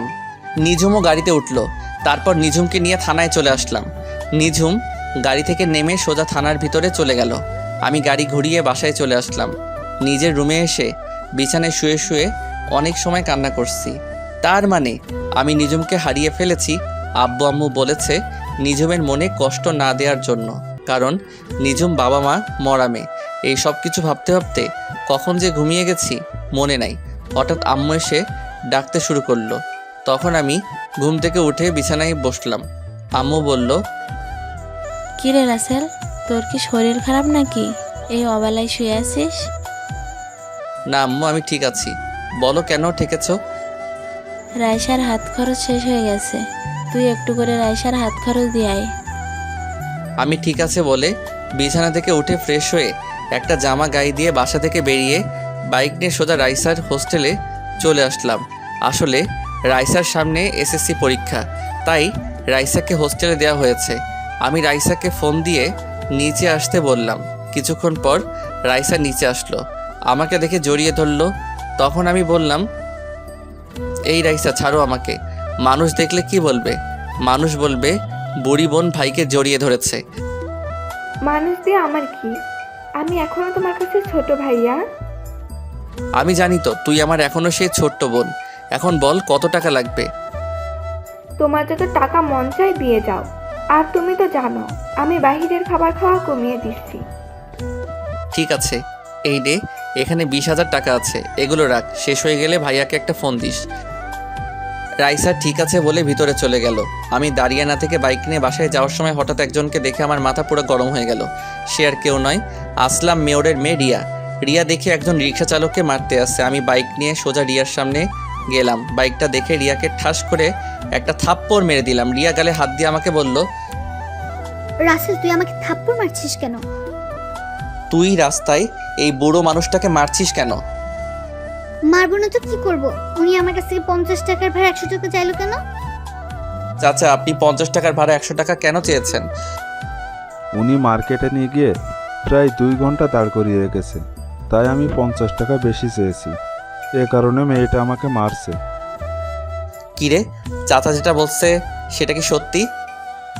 হুম, ঠিক বলেছে। তাই বলে 50 টাকা বেশি চাইবে কেন? আমার ইচ্ছে করছে তোকে আরো কয়েকটা থাপ্পড় মারি। গরিব কি মানুষ মনে হয় না? তোর বাবার বয়সে একজন মানুষের গায়ে হাত তুলতে তোর হাতটা কাঁপলো না? না, আমার হাত কাঁপে না। এসব গরিব নোংরা মানুষদের আমি দেখতেই পারি না।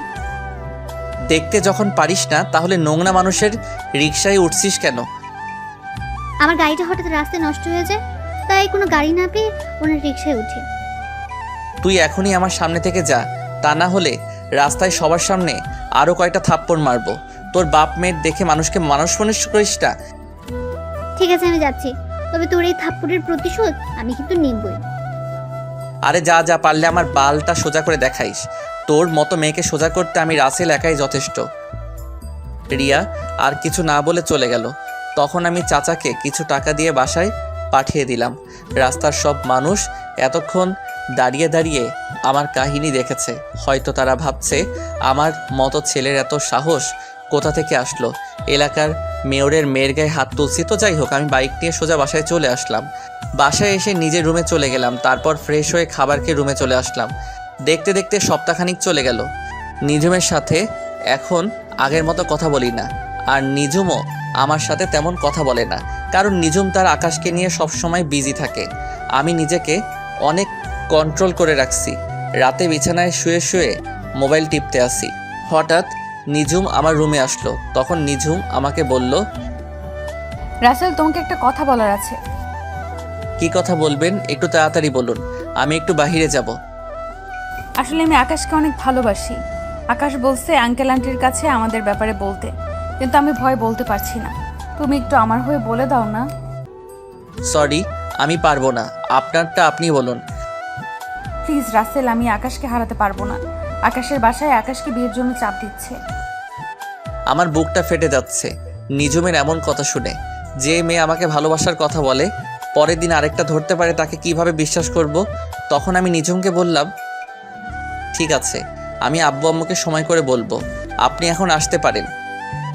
নিজুম আর কোনো কথা না বলে আমার রুম থেকে বেরিয়ে গেল। নিজুমের এমন কথা শুনে মনটা খারাপ হয়ে গেল, কারণ নিজুমকে আমি অনেক ভালোবেসে ফেলেছি। কিন্তু নিজুম আর আকাশের কাহিনীটা আমার চোখের সামনে ভেসে উঠলে নিজুমের প্রতি ঘৃণা হয়।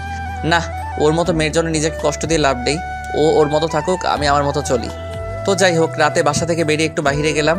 বাহিরের কাজটা সেরে আবার বাসায় চলে আসলাম। রাতে বিছানায় শুয়ে শুয়ে মোবাইল টিপতে আসি, হঠাৎ মায়াজাল থেকে মেসেজ আসলো। কেমন আছো রাসেল? কি করো? রাতের খাবার খেয়েছো? আলহামদুলিল্লাহ ভালো আছি, তুমি কেমন আছো? আর আমি এখনো রাতের খাবার খাইনি, আর একটু পরে খাবো। আলহামদুলিল্লাহ, আমিও ভালো আছি, তবে বেশি ভালো না। আর তোমার নিঝুমের সাথে প্রেম কেমন চলছে? নিজুম আমাকে ভালোবাসার কথা বলে এখন অন্য আরেকজনকে ভালোবাসে। কি বলছো তুমি? একটা মেয়ে একদিনে কেমন করে পাল্টে গেল? সেটা তো আমিও ভাবছি, কিন্তু তাদের দুজনকে দেখে বোঝা যাচ্ছে একজন আরেকজনকে অনেক বেশি ভালোবাসে।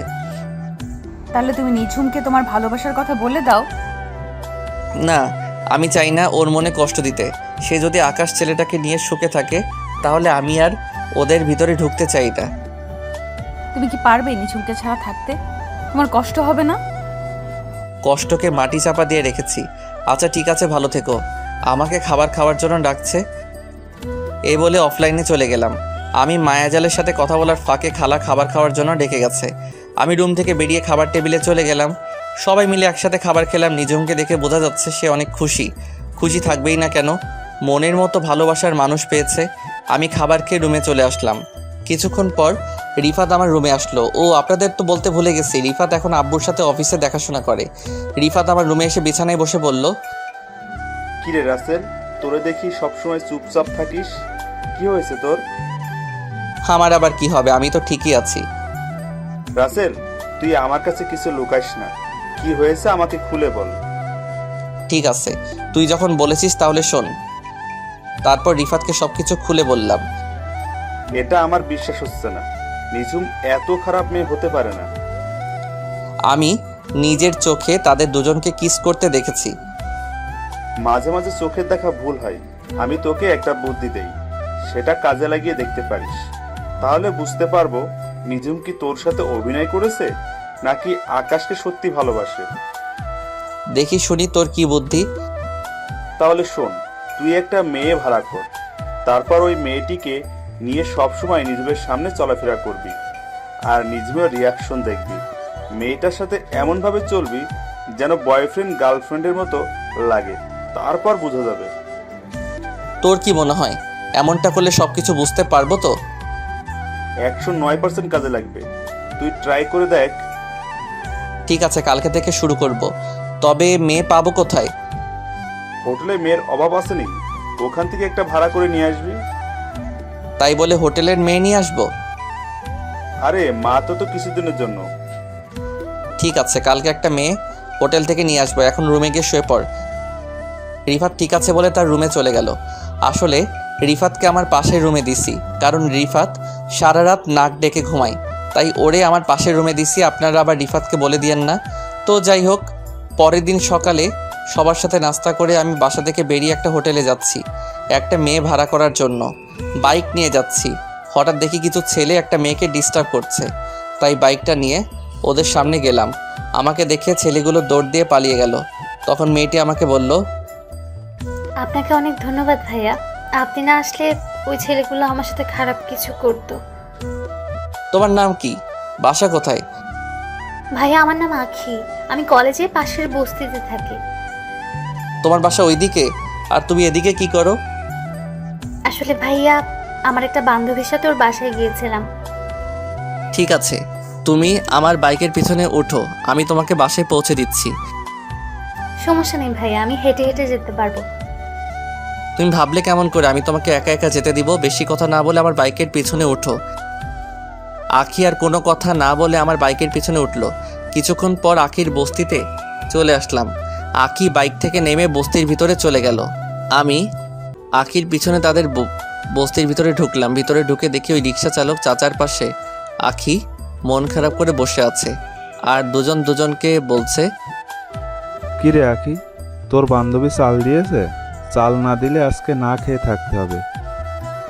না বাবা, ওদের চাল নাকি শেষ হয়ে গেছে। আমি অসুস্থ না হলে আজকে না খেয়ে থাকতে হতো না।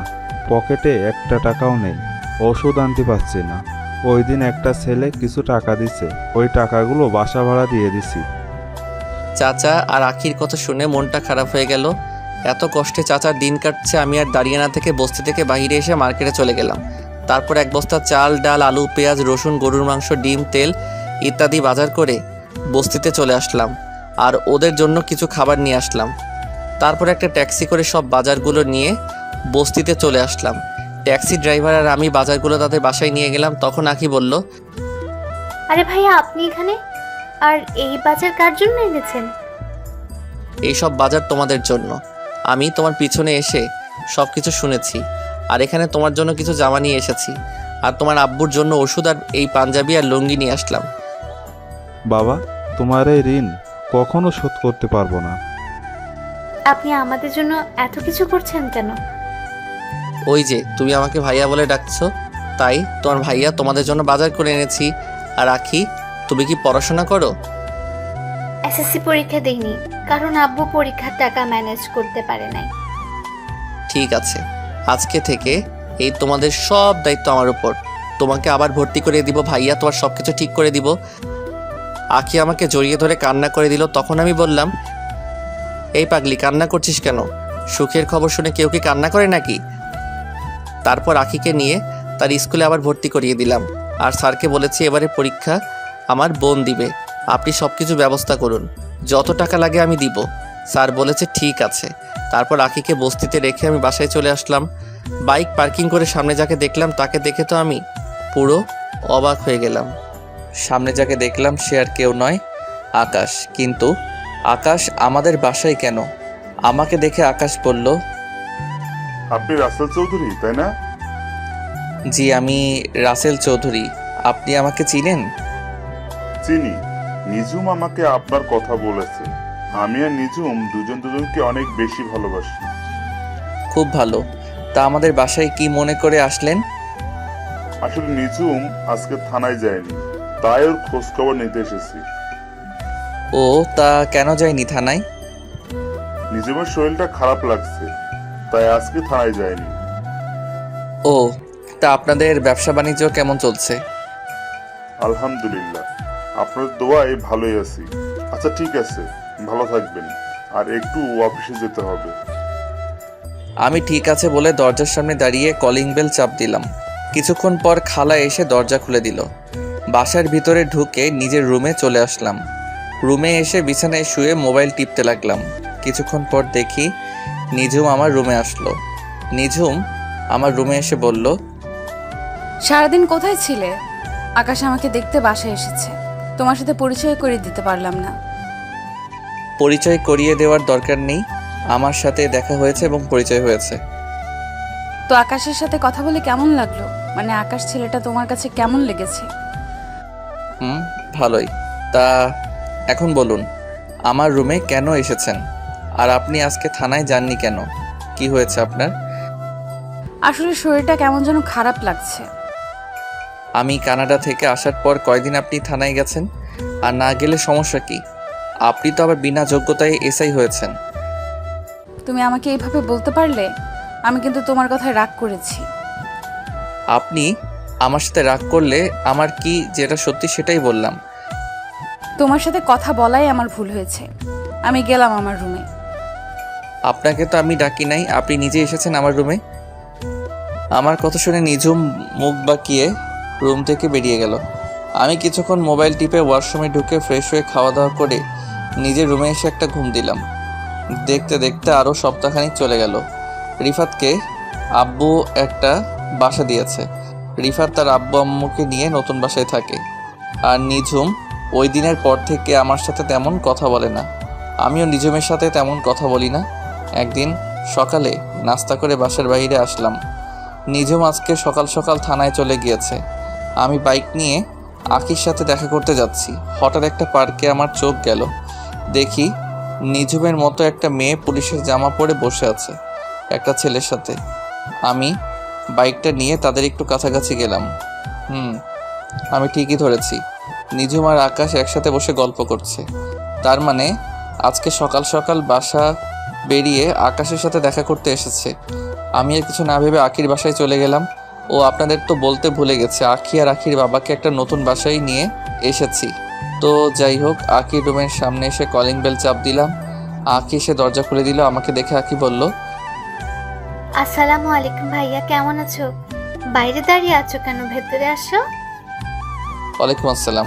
আলহামদুলিল্লাহ, আমি ভালো আছি। আর আমি এখন ভিতরে যাব না, তোমাকে ওই দিন যে নতুন জামা কিনে দিয়েছি ওইগুলো পরে বাহিরে আসো। ভাইয়া তোমাকে নিয়ে এক জায়গায় যাব। আখি ঠিক আছে বলে রুমের ভিতরে চলে গেল। কিছুক্ষণ পর আখি বেরিয়ে আসলো। আখিকে একটা নীল রঙের জামা কিনে দিয়েছিলাম। নীল জামায় আখিকে অনেক সুন্দর লাগছে। তারপর আখিকে বাইকে করে নিয়ে পার্কে চলে আসলাম। পার্কে এসে দেখি নিঝুম এখন আকাশের সাথে বসে বসে গল্প করছে। আমি বাইক পার্কিং করে আখিকে নিয়ে পার্কের ভিতরে গেলাম। নিঝুম আর আকাশের থেকে একটু দূরে বসলাম। আর আখিকে রাস্তায় সব কিছু বুঝিয়ে দিছি কেমন অভিনয় করতে।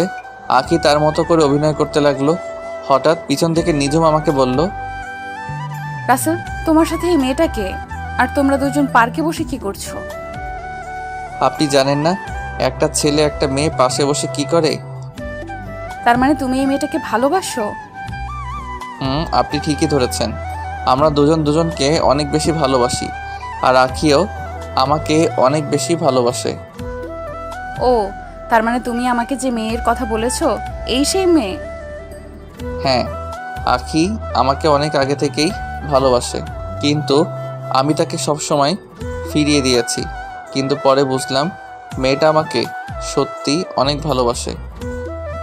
ও আচ্ছা, ঠিক আছে, তোমরা সুখে থেকো, এই দোয়া করি। এই বলে নিঝুম চোখ মুখ কালো করে পার্ক থেকে বেরিয়ে গেল। নিঝুম মন খারাপ করলা কেন? তার মানে নিঝুম আমাকে ভালোবাসে না? না, নিঝুম যদি সত্যি আমাকে ভালোবাসতো তাহলে ওই দিন আকাশকে কিস করলো কেন? না, আমার মাথায় কিছুই ঢুকছে না। আমি আর আখি আরও কিছুক্ষণ গল্প করে আখিকে বাসায় নামিয়ে দিয়ে আমি বাসায় চলে আসলাম।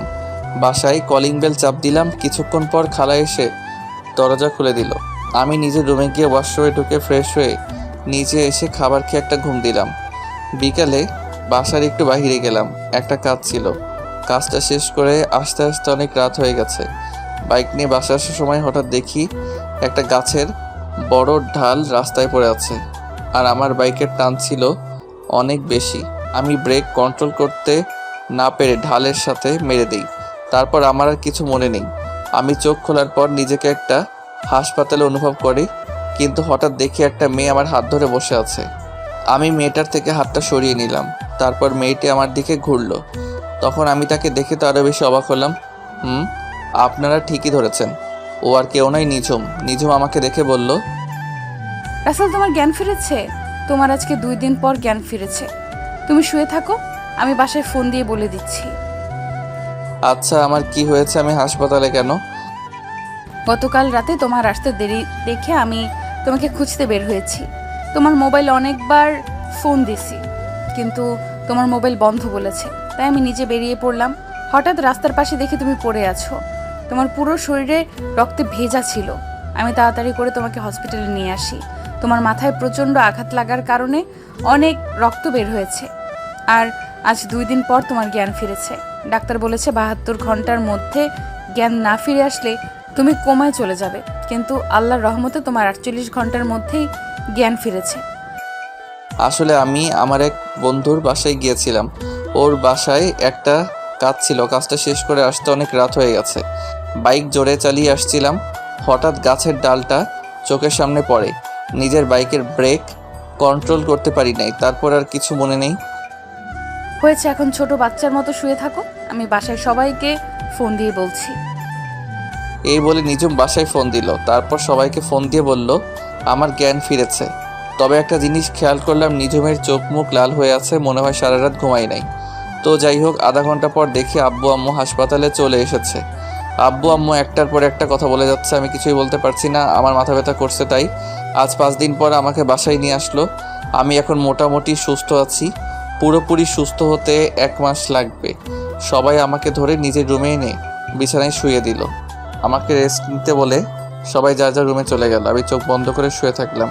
হঠাৎ চোখ খুলে যেটা দেখলাম তার জন্য মোটেও প্রস্তুত ছিলাম না। আপনারা কি ভাবছেন নিঝুম? আরে না, ও আর কেউ নয়, আমার কলিজার টুকরো বোন রাইসা। কিন্তু রাইসা কখন হোস্টেল থেকে আসলো? আমি রাইসার মাথায় হাত রাখতেই রাইসা চোখ খুলে কান্না করতে লাগলো। তখন আমি রাইসাকে বললাম, কী রে রাইসা, কেমন আছিস? কখন আসলি বাসায়?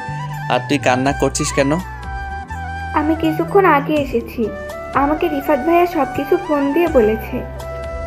কান্না করিস না, আমি ঠিক আছি। তারপর রাইসা কান্না বন্ধ করলো। কিছুক্ষণ নিঝুম খাবার নিয়ে এসেছে। তখন নিঝুম বলল, এবার 2 ভাই বোন কথা বন্ধ করে খাবার খেয়ে নাও। রাইসা তুই ফ্রেশ হয়ে আয়, আজকে তুই নিজ হাতে ভাইয়াকে খাইয়ে দিবি। আমার কথা শুনে রাইসা ওয়াশরুমে চলে গেল। নিঝুমের দিকে তাকিয়ে দেখি মুখটা কালো করে ফেলেছে। কিছুক্ষণ পর রাইসা ওয়াশরুম থেকে বেরিয়ে এসে একটা খাবার প্লেট হাতে নিয়ে আমাকে খাইয়ে দিতে লাগলো। নিঝুম আর দাঁড়িয়ে না থেকে রুম থেকে বেরিয়ে গেল।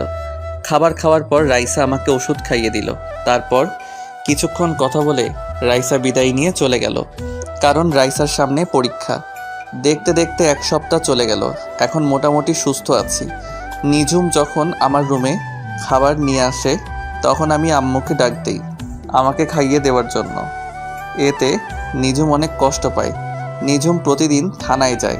আকাশ ছেলেটার সাথে কথা বলতে দেখি না, সবসময় কেমন যেন মনমরা হয়ে থাকে। ও আপনাদের তো বলতে ভুলে গেছি, আখি মাঝে মাঝে এসে আমাকে দেখে গেছে। একদিন সকালবেলা সবাই মিলে নাস্তা করছি, তখন নিঝুম বলল, আন্টি, আমার এক বান্ধবীর বিয়ে, আমাকে অনেক জোর করে বলছে যাওয়ার জন্য। এখন তুমি বলো, আমি কি যাব? এটা আবার আমাদের জিজ্ঞেস করা লাগে? তবে তুমি একা যাওয়ার দরকার নেই, সাথে কাউকে নিয়ে যাও।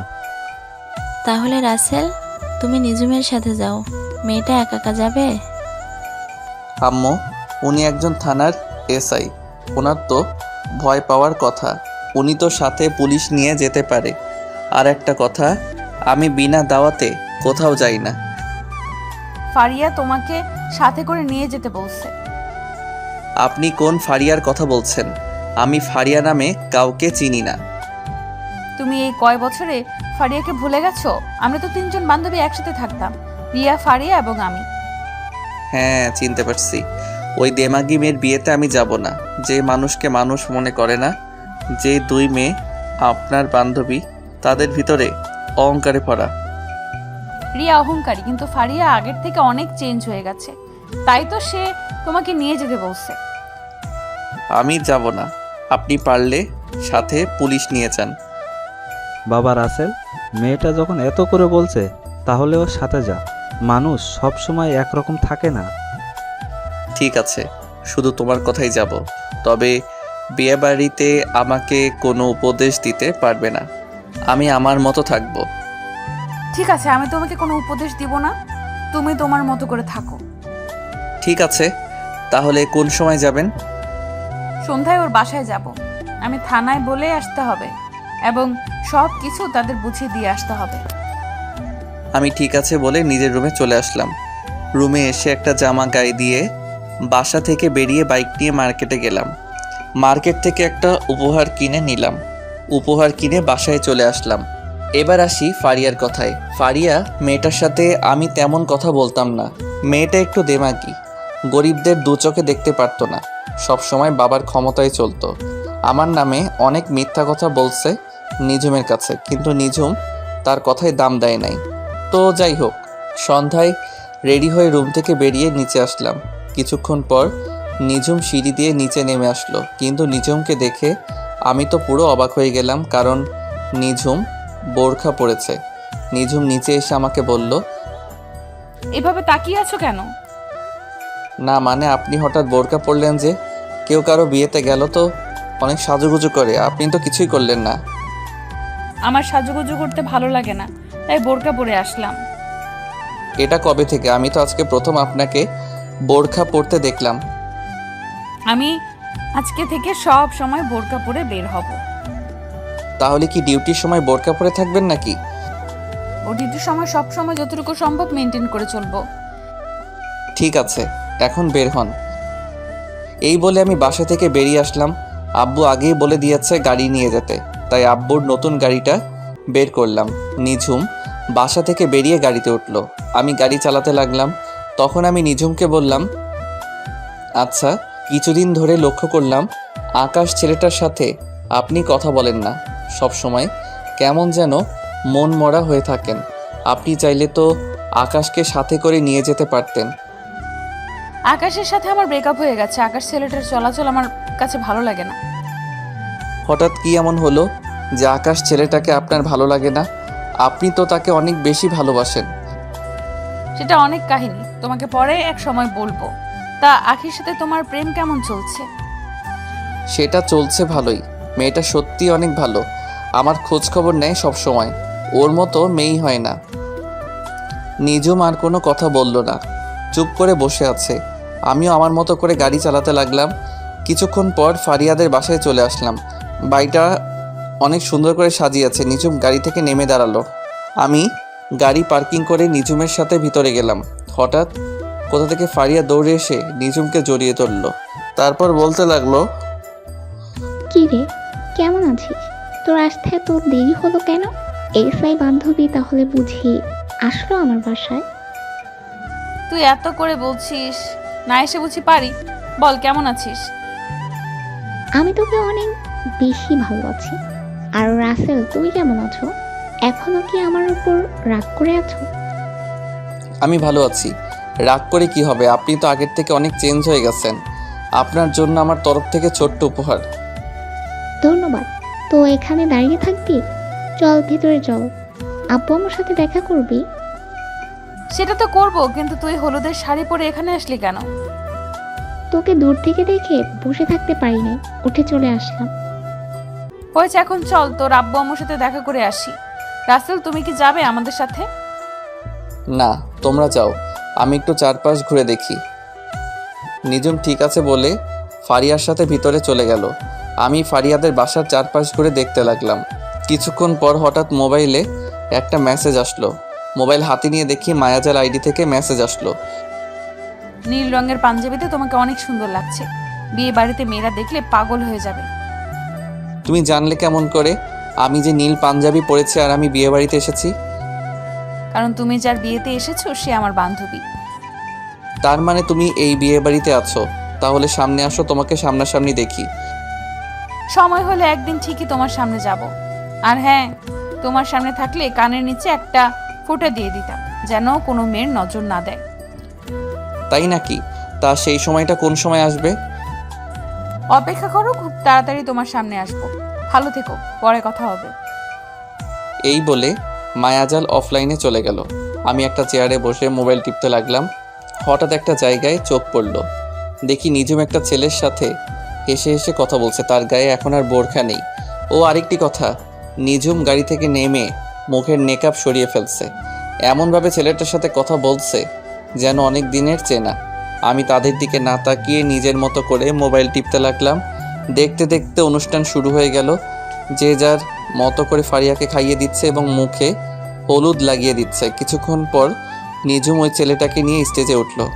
আমি মনে করছিলাম নিজুম আমাকে নিয়ে উঠবে, কিন্তু আমার ধারণা ভুল প্রমাণিত করে ওই ছেলেটাকে নিয়ে উঠল। দুজনে মিলে অনেক মজা করে ফারিয়াকে খাইয়ে দিল। হঠাৎ কোথা থেকে একটা মেয়ে আমার সামনে এসে বলল, হাই, আমি আরোহী। তোমাকে অনেকক্ষণ দেখলাম এইভাবে চেয়ারে বসে আসছো। তোমার সাথে কেউ নেই? আছে, ওই যে স্টেজে যে ম্যাডামকে দেখছো ওনার বডিগার্ড হয়ে এসেছি। আর আমি রাসেল। তুমি দেখতে অনেক সুন্দর। একটা কথা বলি, রাখবে? ঠিক আছে, রাখার মতো হলে অবশ্যই রাখবো। আমার সাথে কেউ নেই, আমার সাথে স্টেজে উঠবে? প্লিজ মানা করো না। আমি ঠিক আছে বলে আরোহীর সাথে স্টেজে উঠলাম। নিজুমের চোখ মুখ লাল হয়ে আছে। আমি নিজুমের থেকে চোখ সরিয়ে ফারিয়ার পাশে গিয়ে বসলাম। তখন ফারিয়া বলল, কি রে আরোহী, তুই রাসেলকে চিনিস? দুজনে একসাথে আসলি। ওনাকে চিনি না, তবে মাত্র পরিচয় হলো। তার মানে তুমিও রাসেলকে চিনো? চিনবো না কেন? রাসেল আর আমি একসাথে কলেজে পড়ছি। কিন্তু রাসেল বলল ও নাকি তোমার এসআই বান্ধবী। রাসেল তোর সাথে মজা করছে। রাসেল কলেজেও সবার সাথে একটু বেশি দুষ্টুমি করতো। হয়েছে, এবার কথা বলা বন্ধ করে হা করেন। এখনো অনেক লোক বাকি আছে। এই বলে আমি ফারিয়ার হাতে একটু হলুদ লাগিয়ে দিলাম, তারপর মিষ্টি খাইয়ে দিলাম। হঠাৎ মনে পড়ল আরোহীর সাথে একটু দুষ্টুমি করি। আমি এক টুকরো মিষ্টি আরোহীর মুখের উপর ধরলাম। আরোহী হা করার সাথে সাথে আমার মুখে ঢুকিয়ে দিলাম। মেহমান সবাই হাসতে লাগলো, শুধু একজন ছাড়া। সেই মানুষটাকে আপনারা ভালো করে জানেন। সব কিছু শেষ করে আমি স্টেজ থেকে নেমে আসলাম। হঠাৎ নিজুম আমার হাত ধরে ছাদে নিয়ে গেল। তারপর নিজুম এমন কিছু করবে সেটা দেখে আমার মাথা পুরো গরম হয়ে গেল। নিজুম আমাকে ছাদে নিয়ে আমার ঠোঁটের সাথে ঠোঁট লাগিয়ে কিস করতে লাগলো। আমি নিজুমকে জোর করে ছাড়িয়ে ঠাস করে 2টা থাপ্পড় মেরে দিলাম। তারপর আমি বলতে লাগলাম, তোর সাহস কি করে হয় আমাকে কিস করার? রাসেল, আমি তোমাকে ভালোবাসি। আমি তোমাকে অন্য মেয়ের সাথে সহ্য করতে পারি না। তোর মতো মেয়ের মুখে ভালোবাসা মানায় না। তুই একটা খারাপ মেয়ে। তোর একটা দিয়ে হয় না, তোর 4-5টা লাগে। তুমি আমাকে এমন কথা বলতে পারলে? আমি কোন দিক দিয়ে তোমার কাছে খারাপ? সেটা তুই ভালো করে জানিস। তোকে নতুন করে বলতে পারবো না, তুই চিন্তা করে দেখ। না, আজকে তোমাকে বলতে হবে। আমার জানা মতে আমি কোনো খারাপ কাজ করি নাই। তাই নাকি? আকাশের সাথে কিস করা, আকাশের সাথে প্রতিদিন মোবাইলে যে রোমান্টিক কথাগুলো বলছিস, যেটা মুখ দিয়ে প্রকাশ করার মতো না, এখন আকাশকে ছেড়ে দিয়ে নতুন আরেকটা ধরছিস। তারপরেও বলবি তুই ভালো মেয়ে? তারপরেও বলবো আমি ভালো মেয়ে। এতদিন যা কিছু হয়েছে সব কিছু অভিনয়। আর কত কথা লুকাবি? আর তোর মতো মেয়েকে আমি ভালোবাসতে পারবো না। আমি আকিকে ভালোবাসি। না, তুমি আমাকে ছাড়া অন্য কাউকে ভালোবাসতে পারবে না। তুমি শুধু আমার। আজকে তোমাকে সবকিছু খুলে বলবো। আমাকে সবকিছু খুলে বলবি মানে? যা বলবি সোজাসুজি করে বল। আকাশ হলো আমার থানার একজন পুলিশ। আকাশকে আমি বলি তোমার সামনে কিছুদিন অভিনয় করার জন্য। আমি দেখতে চেয়েছি আমাকে অন্য কারোর সাথে দেখলে তুমি কেমন রিয়্যাক্ট করো। তার থেকে আরও একটা কথা শুনলে তুমি বেশি অবাক হয়ে যাবে। কি কথা যেটা শুনলে আমি অবাক হয়ে যাব? তুমি এত বছর যে মায়াজাল আইডির মানুষটার সাথে কথা বলে আসছো, ওই মানুষটা আমি। কি? তার মানে ওই আইডির মেয়েটা তুই? সবকিছু বুঝলাম। তাহলে তুই আকাশকে ওই দিন কিস করলি কেন? আরে পাগল, ওই দিন তোমাকে দেখানোর জন্য আমি আর আকাশ এভাবে দাঁড়িয়েছি যেন তুমি বুঝতে পারো আমি আকাশকে কিস করছি। তার মানে এতদিন আমাকে বোকা বানিয়ে আসছো? আমাকে এতদিন কষ্ট দিছো, যে মেয়ে আমাকে কষ্ট দিতে পারে সে কখনো আমার ভালোবাসা পাবে না। সরি রাসেল, এরকম কষ্ট আর কখনো তোমাকে দিব না। কিন্তু আমি তো আকিকে ভালোবাসি, তাই তোমাকে ভালোবাসা আমার পক্ষে সম্ভব নয়। তাই না? আখির সাথে তোমার কেমন পরিচয় সেটা আমি জেনে গেছি। আখি আমাকে সব কিছু গতকাল বলেছে। আমাকে একটু শক্ত করে জড়িয়ে ধরবে? তোমাকে জড়িয়ে ধরে আবার কিস করতে মন চাইছে। তো করো, আমি তোমাকে মানা করছি? বলতে দেরি, আমি নিঝুমকে জড়িয়ে ধরে কিস করতে লাগলাম। কিছুক্ষণ পর ছেড়ে দিলাম। দুজনে হাঁপাতে লাগলাম। তারপর দুজনে নিচে চলে আসলাম। আমাকে একটা থাকার রুম দেওয়া হয়েছে, যেটা ফারিয়ার পাশের রুম। নিঝুম ফারিয়ার সাথে ঘুমিয়েছে। সকালবেলা বুকটা কেমন যেন ভারী লাগছে।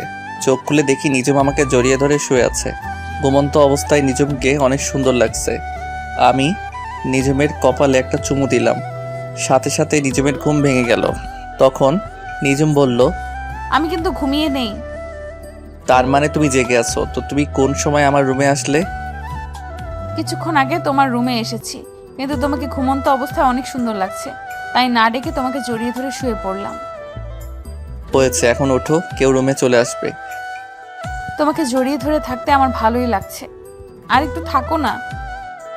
আর থাকা লাগবে না। বাসায় যাওয়ার পর যা করার করো। এটা কিন্তু বিয়ে বাড়ি। তার থেকে বড় কথা, আমাদের এখনো বিয়ে হয়নি। বিয়ে হয়নি তো কি হয়েছে? চলো আমরা দুজনে কাজী অফিসে বিয়ে করে ফেলি। মাথা খারাপ? আমি বাবা মায়ের একমাত্র সন্তান। বড় করে ধুমধাম করে তোমাকে বিয়ে করব। কিন্তু তোমার আব্বু আম্মু যদি মেনে না নেয় তখন কি করবে? আমার আব্বু আম্মু কখনো আমার কথা ফেলে নাই।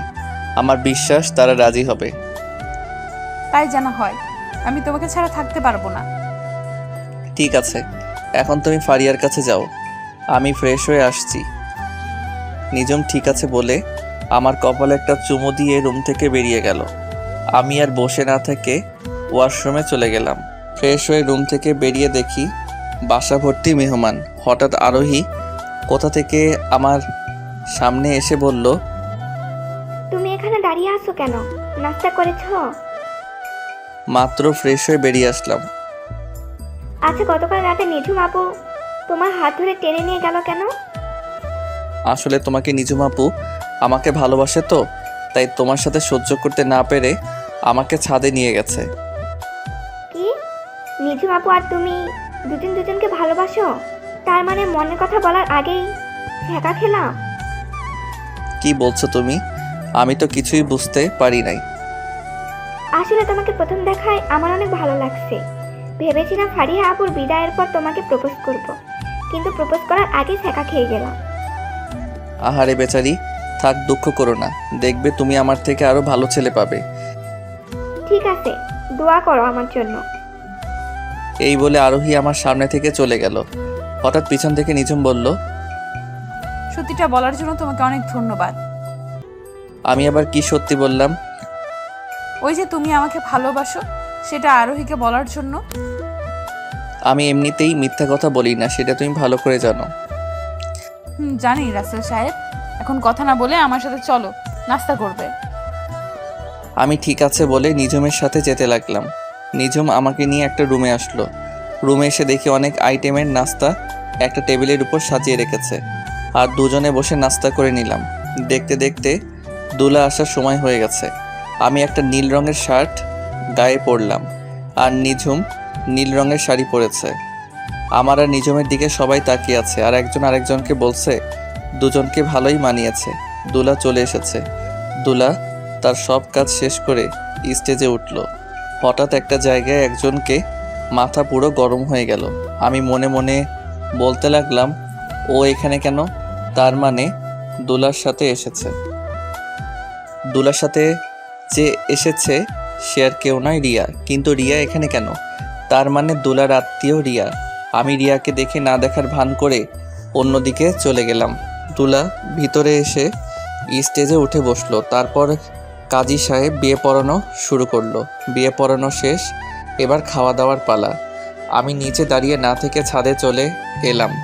হঠাৎ কেউ একজন পিছন থেকে বলল, আরে তুমি ছাদে একা একা দাঁড়িয়ে আছো কেন?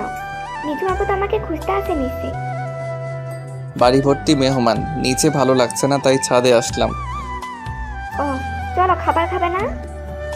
তুমি যাও, আমি একটু পরে আসতেছি। আরোহী ঠিক আছে বলে নিচে নেমে গেল। আমি কিছুক্ষণ পর ছাদ থেকে নিচে নেমে আসলাম।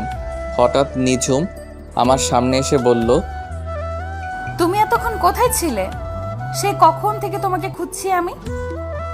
আসলে দুলার সাথে রিয়াকে দেখে মাথাটা গরম হয়ে গেছে, তাই ছাদে চলে গেলাম। ও এই ব্যাপার।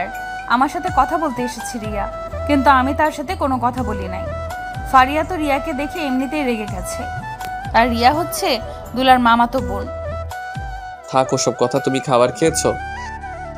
তোমাকে রেখে আমি একা কিভাবে খাবো বলো? চলো দুজনে একসাথে খাবো। আমি ঠিক আছে বলে নিঝুম আর আমি দুইটা চেয়ার টেনে বসলাম। তারপর দুজনে একসাথে খাবার খেলাম। রিয়া নাকি খাবার খেয়ে চলে গেছে। আস্তে আস্তে সবকিছু শেষ, এখন বিদায়ের পালা। ফারিয়া সবাইকে ধরে অনেক কান্নাকাটি করছে। ফারিয়াকে বিদায় দিয়ে আমি আর নিঝুম বাসায় চলে আসলাম। দেখতে দেখতে 1 মাস চলে গেল। আমি এখন আব্বুর অফিস দেখাশোনা করি, আমাকে কাজে রিফাত হেল্প করে।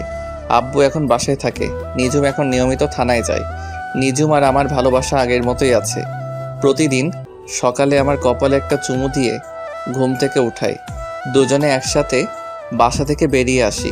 নিঝুমকে থানায় নামিয়ে দিয়ে আমি অফিসে আসি। আজকে অফিসে তেমন কাজ নেই, তাই নিঝুমকে একটা ফোন দিলাম। 2-3 বার রিং হওয়ার পর ধরলো। তখন আমি বললাম, ওই তুমি আমার ফোন ধরতে এত দেরি করলে কেন? কোথায় তুমি এখন? সরি, আমি একটা আসামি নিয়ে ব্যস্ত ছিলাম। আসামিটা একটা মেয়েকে ধর্ষণ করে মেরে ফেলছে, তাই ওইটাকে ধরে থানায় দিয়ে আসলাম। ও তা তুমি কি এখন ফ্রি আছো? এখন ফ্রি আছি, বলো কি বলবে? অফিসে তেমন কাজ নেই, তাই ভাবছিলাম দুজনে আজকে বাইরে লাঞ্চ করব। ঠিক আছে, তুমি থানায় এসে আমাকে নিয়ে যাও। আমি ঠিক আছে বলে রিফাতের কেবিনে গিয়ে তাকে বলে অফিস থেকে বেরিয়ে গাড়ি নিয়ে সোজা নিঝুমের থানার সামনে চলে আসলাম। গাড়ি পার্কিং করে থানার ভিতরে চলে গেলাম। থানার ভিতরে ঢোকার সাথে সবাই আমাকে সালাম দিতে লাগলো। আসলে সবাই আমাকে চিনে, সেজন্য। আমি থানার ভিতরে ঢুকে নিঝুমের কেবিনের সামনে গিয়ে বললাম, আমি কি ভিতরে আসতে পারি? SI ma'am. Sorry, SI ma'am এখন বিজি আছে, অনুগ্রহ করে কিছুক্ষণ অপেক্ষা করুন। আমাকে দেখে নিঝুম হাসতে হাসতে কথাগুলো বলল। তখন আমি ভিতরে ঢুকে বললাম, সরি ম্যাম, আমার একটু তাড়া আছে, কাজটা রেখে আমাকে একটু সময় দেন। কিন্তু মিস্টার, থানা তো আপনার কথা মতো চলে না। তাই নাকি? তাহলে তো যা করার আমাকেই করতে হবে। এই বলে আমি নিঝুমের হাতটা ধরে টানতে টানতে থানা থেকে বাহির করে গাড়ির ভেতরে নিয়ে আসলাম। থানার সবাই আমার কাহিনী দেখে হাসতে লাগলো। নিঝুম লজ্জা পেয়ে মাথা নিচু করে ফেলল। তো ম্যাম, আপনি তো আর থানার ভিতরে নেই, এখন আপনি কার কথা মতো চলবেন? এখন আমার এই জানটার কথা মতো চলবো। এবার তাহলে লক্ষ্মী মেয়ের মতো বসে থাকেন। এই বলে আমি গাড়ি নিয়ে একটা রেস্টুরেন্টের সামনে গিয়ে দাঁড়ালাম। গাড়ি থেকে নেমে দুজনে রেস্টুরেন্টের ভিতরে গেলাম। খাবার খেয়ে নিঝুমকে থানায় নামিয়ে দিয়ে আমি অফিসে চলে আসলাম। দেখতে দেখতে আরও 1 মাস চলে গেল। আমি এখন একটা গোডাউনের ভিতরে বসে আছি। কিছুক্ষণ পর আমার লোক রিয়া এবং মেয়র বেঁধে আমার সামনে নিয়ে আসলো। তখন রিয়া আমাকে দেখে বলল, রাসেল তুমি এখানে? আমাকে আর বাবাকে ধরে নিয়ে এসেছো কেন? তুই জানিস না আমার বাবা একজন মেয়র? আমি সব জানি। আমার কয়টা মাস চলে গেছে তোদের ধরতে। অনেক চেষ্টা করেছি ধরার জন্য, দিনরাত অনেক পরিশ্রম করছে, কিন্তু পারি নাই। আজকে সফল হয়েছি। তুই আমাদের এখানে ধরে এনেছিস কেন? তুই জানিস আমার একটা ফোনে তোকে দুনিয়া থেকে বিদায় করে দিতে পারি। সেটা আপনি কখনো পারবেন না। আর আপনি হয়তো এটা জানেন না, আপনি মেয়ের হয়ে যা সম্পদ আছে তার থেকে 3 ডাবল সম্পদ আমাদের আছে, কিন্তু তা নিয়ে আমরা কখনো অহংকার করি না। তাহলে আমাদের এখানে ধরে এনেছিস কেন? কারণ আপনি এবং আপনার মেয়ে অনেক বড় অপরাধ করছেন, সেটার প্রতিশোধ নিতে আপনাদের এখানে ধরে আনা হয়েছে। প্রতিশোধ নিতে মানে? আমরা তোর সাথে কি করেছি? আমার সাথে করিস নাই। তুই এবং তোর বাপ মিলে রিফাত এবং রিফাতের আব্বুর সাথে কি করছিস একটু ভেবে দেখ তো। যা করেছি রিফাতের সাথে করেছি, তোর সাথে তো কিছু করিনি। তুই আমাদের ধরে এনেছিস কেন? রিফাতের সাথে করা মানে আমার সাথে করা এক কথা, কারণ রিফাত আমার কলিজার টুকরা বন্ধু। তোরা বাপ মেয়ে মিলে ওদের যে অবস্থা করছিস সেটা এখন আমি তোদের সাথে করব। ওসব কিছু ভুলে যাও, এখন বলো তুমি কত টাকা চাও, আমি তোমাকে তাই দিব। আমার না টাকার লোভ নেই, আমি আপনাদের কাছে অন্য একটা জিনিস চাইব, দিবেন? তুমি কি চাও বলো, তুমি যা চাইবে আমি সেটাই দিব। আমি বেশি কিছু চাই না, শুধু এখানে আপনার মেয়েকে একটা সই দিতে বলবেন, এইটুকু, আর কিছু না। এই কাগজে কি লেখা আছে? তেমন কিছু না, তুই আর তোর বাপ মিলে রিফাত থেকে যে সম্পদগুলো লিখে নিছিস সেগুলো ফিরিয়ে দিবি, এতটুকুই, আর কিছু নয়। আমি মরে গেলেও কখনো সই করব না। আমি জানতাম তুই এমনটা করবি, তাই অন্য ব্যবস্থা করেছি। ভাইয়েরা, আপনারা কাজটা শুরু করে দেন। আমি আমার লোকগুলোকে বললাম, তারা মেয়রকে কারেন্টের চেয়ারে বসিয়ে শট দিতে লাগলো। মেয়রের তো লাফালাফি শুরু হয়ে গেল। এটা দেখে রিয়া বলল, প্লিজ রাসেল, আমার বাবার সাথে এমনটা করিস না। তুই বল আমাকে কোথায় সই করতে হবে। আমি রিয়াকে কাগজটা এগিয়ে দিলাম। রিয়া সই করে দিল। এতক্ষণ যা কিছু হয়েছে সব কিছু ভিডিও করা হয়েছে। তারপর রিয়া এবং তার বাপকে রেখে আমরা সবাই চলে আসলাম। পরের দিন আমি মন্ত্রীর সঙ্গে দেখা করলাম, ভিডিওটা দেখালাম। মন্ত্রী সাথে সাথে রিয়ার আব্বুকে মেয়র থেকে বহিষ্কার করে দিল। তাদের বাড়ি গাড়ি ব্যাংক ব্যালেন্স সব কিছু নিয়ে নিল এবং রিফাতদের সব কিছু ফিরিয়ে দিল। আমি যে এত কিছু করছি এটা এখনও কেউ জানে না। এক সপ্তাহ পর রিফাতের আব্বু আম্মুকে তাদের সব কিছু ফিরিয়ে দিলাম। রিফাত এখন তার বাবার অফিস দেখাশোনা করে। আমি আমাদেরটা খুব সুন্দরভাবে চলছে এখন সব কিছু। রাতে সবাই মিলে খাবার খাচ্ছি, তখন বাবা বলল, সব কিছু তো ঠিকঠাক চলছে, এবার দুহাত এক করে দেওয়ার পালা। তুমি কি বলো রাসেলের আম্মু? তুমি ঠিকই বলেছ, এবার দুহাত এক করে দেওয়ার পালা। তাহলে তুমি একটা দিন তারিখ করে ফেলো। আব্বু আম্মু, আমি তো কিছুই বুঝতে পারছি না, তোমরা কিসের কথা বলছো? আমি আর তোর আব্বু সব কিছু জানি। নিজুম আর তুই দুজন দুজনকে ভালোবাসিস, তাই ভাবছি লুকিয়ে লুকিয়ে আর প্রেম ভালোবাসা করতে হবে না। তার চেয়ে ভালো দুজনের হাতে এক করে দিই। নিজুম আম্মুর কথা শুনে বসা থেকে উঠে রুমে চলে গেল। আমিও আর বসে না থেকে রুমে চলে আসলাম। আমাদের দুজনকে এভাবে চলে যেতে দেখে আব্বু আম্মু দুজনেই হাসতে লাগলো। আজ আমার আর নিজুমের বিয়ে হয়ে গেছে। খুব ধুমধাম করে বিয়েটা হয়েছে। বাংলাদেশের নামি দামি সব লোকজন এসেছে। রিফাতের আব্বু আম্মু এবং ফারিয়া এবং তার জামাইও এসেছে। রিফাত আর আরোহী মিলে আমার বাসরঘর সাজিয়েছে, তাই ওরা দুজন আমার রুমের সামনে দাঁড়িয়ে আছে। তখন রিফাত বলল, জামাইবাবু, আমাদের পাওনা দিয়ে তারপর ভিতরে ঢুকতে হবে। বন্ধু আজকে নাই, পরে দিব। আমার বউটা ভিতরে একা একা বসে আছে, আগে বাসর ঘরে বিলাইটা মেনে নেই। বিলাই মারবেন, আরও কত কিছু করতে পারবেন। আগে আপনাদের পাওনার 50,000 টাকা দিয়ে দেন। বড়লোক মানুষ তো, এত বেশি চাইনি। কি 50,000? তারপরে বলছিস বেশি চাসনি? আরোহী তো ঠিকই বলেছে, 50,000 তো বেশি তো আর চাইনি। ইরে, তোদের দুই জনের পরিচয় এত মিলে গেছিস, তোরা কিন্তু মনে রাখবি আমারও দিন আসবে, তখন কিন্তু 1 লাখের নিচে ভিতরে ঢুকতে দিব না। তোকে তো বিয়েতে দাওয়াত দিব না। আমি বিনা দাওয়াতে চলে যাব। দূর, এত কথা না বলে টাকা বের করো আর ভেতরে যাও। কি আর করার, মানি ব্যাগ থেকে কার্ডটা বের করে দিয়ে ভিতরে ঢুকে দরজা লাগিয়ে দিলাম। কার্ডটা দেওয়ার পর দুজনে আর একটা কথাও বলে নাই। তারা ভালো করে জানে আমার কার্ডে 50,000 টাকা বেশি থাকে। দরজা লাগিয়ে ভিতরে ঢুকে সামনে যাওয়ার পর যেটা দেখলাম সেটা দেখে আমার গলা শুকিয়ে গেল। সামনে তাকিয়ে দেখি নিঝুম পিস্তল নিয়ে আমার দিকে ধরে আছে। তখন আমি বললাম, কি ব্যাপার, তুমি আমার দিকে এইভাবে পিস্তল ধরে আছো কেন? হারামজাদা, বাসর ঘরে ঢুকতে তোর এত সময় লাগে কেন? ওরা যা চাইছে তা দিয়ে চলে আসতে। তুমি জানো ওরা আমার কাছে থেকে কত টাকা চাইছে? জানি, আমি সব কিছুর ভেতর থেকে শুনেছি। রাত বাজে 2টা, 2 ঘন্টা পর সকাল ভোর হয়ে যাবে। বাসর করবে কখন? আমার ওই 2 ঘন্টা যথেষ্ট, এর থেকে বেশি সময় নিব না। কিন্তু তোমাকে তো আজকে বাসর করতে দিব না, তুমি ভেতরে দেরি করে এসেছো, তাই আজকে পুরো রাত আমার পা টিপতে হবে তোমাকে। সরি কলিজা, এই রাতের জন্য মাফ করে দাও। এই রাত একবার আসে। আমি কোনো কথা শুনতে চাই না, ওয়াশরুমে ঢুকে ওযু করে আসো, দুজনে আগে 2 রাকাত নফল নামাজ আদায় করে আসি। কি আর করার, এসআই বউ বলে কথা। অজু করে দুজনে 2 রাকাত নফল নামাজ আদায় করলাম। নিঝুম বিছানায় শুয়ে পড়ল আর আমাকে বলল তার পা টিপে দেওয়ার জন্য। আমি বিছানায় উঠে নিঝুমের পা দুটো টিপতে লাগলাম। কিছুক্ষণ পর আমাকে বিছানায় ফেলে দিয়ে গলা চেপে ধরে বলল, ওই হারামি, আমি যেটা বলবো তুমি কি তাই করবে নাকি? তুমি তো বলছো তোমার পা টিপে দেওয়ার জন্য। আমি বলছি তাই বলে তুমি সেটা করবে নাকি? জোর করে বলতে পারো না? আমি তো এমনি মজা করলাম, আমি সবসময় তোমার কথা মতো চলবো।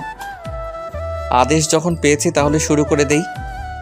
শুরু করার আগে বললে না তো বউ সাজে আমাকে কেমন লাগছে?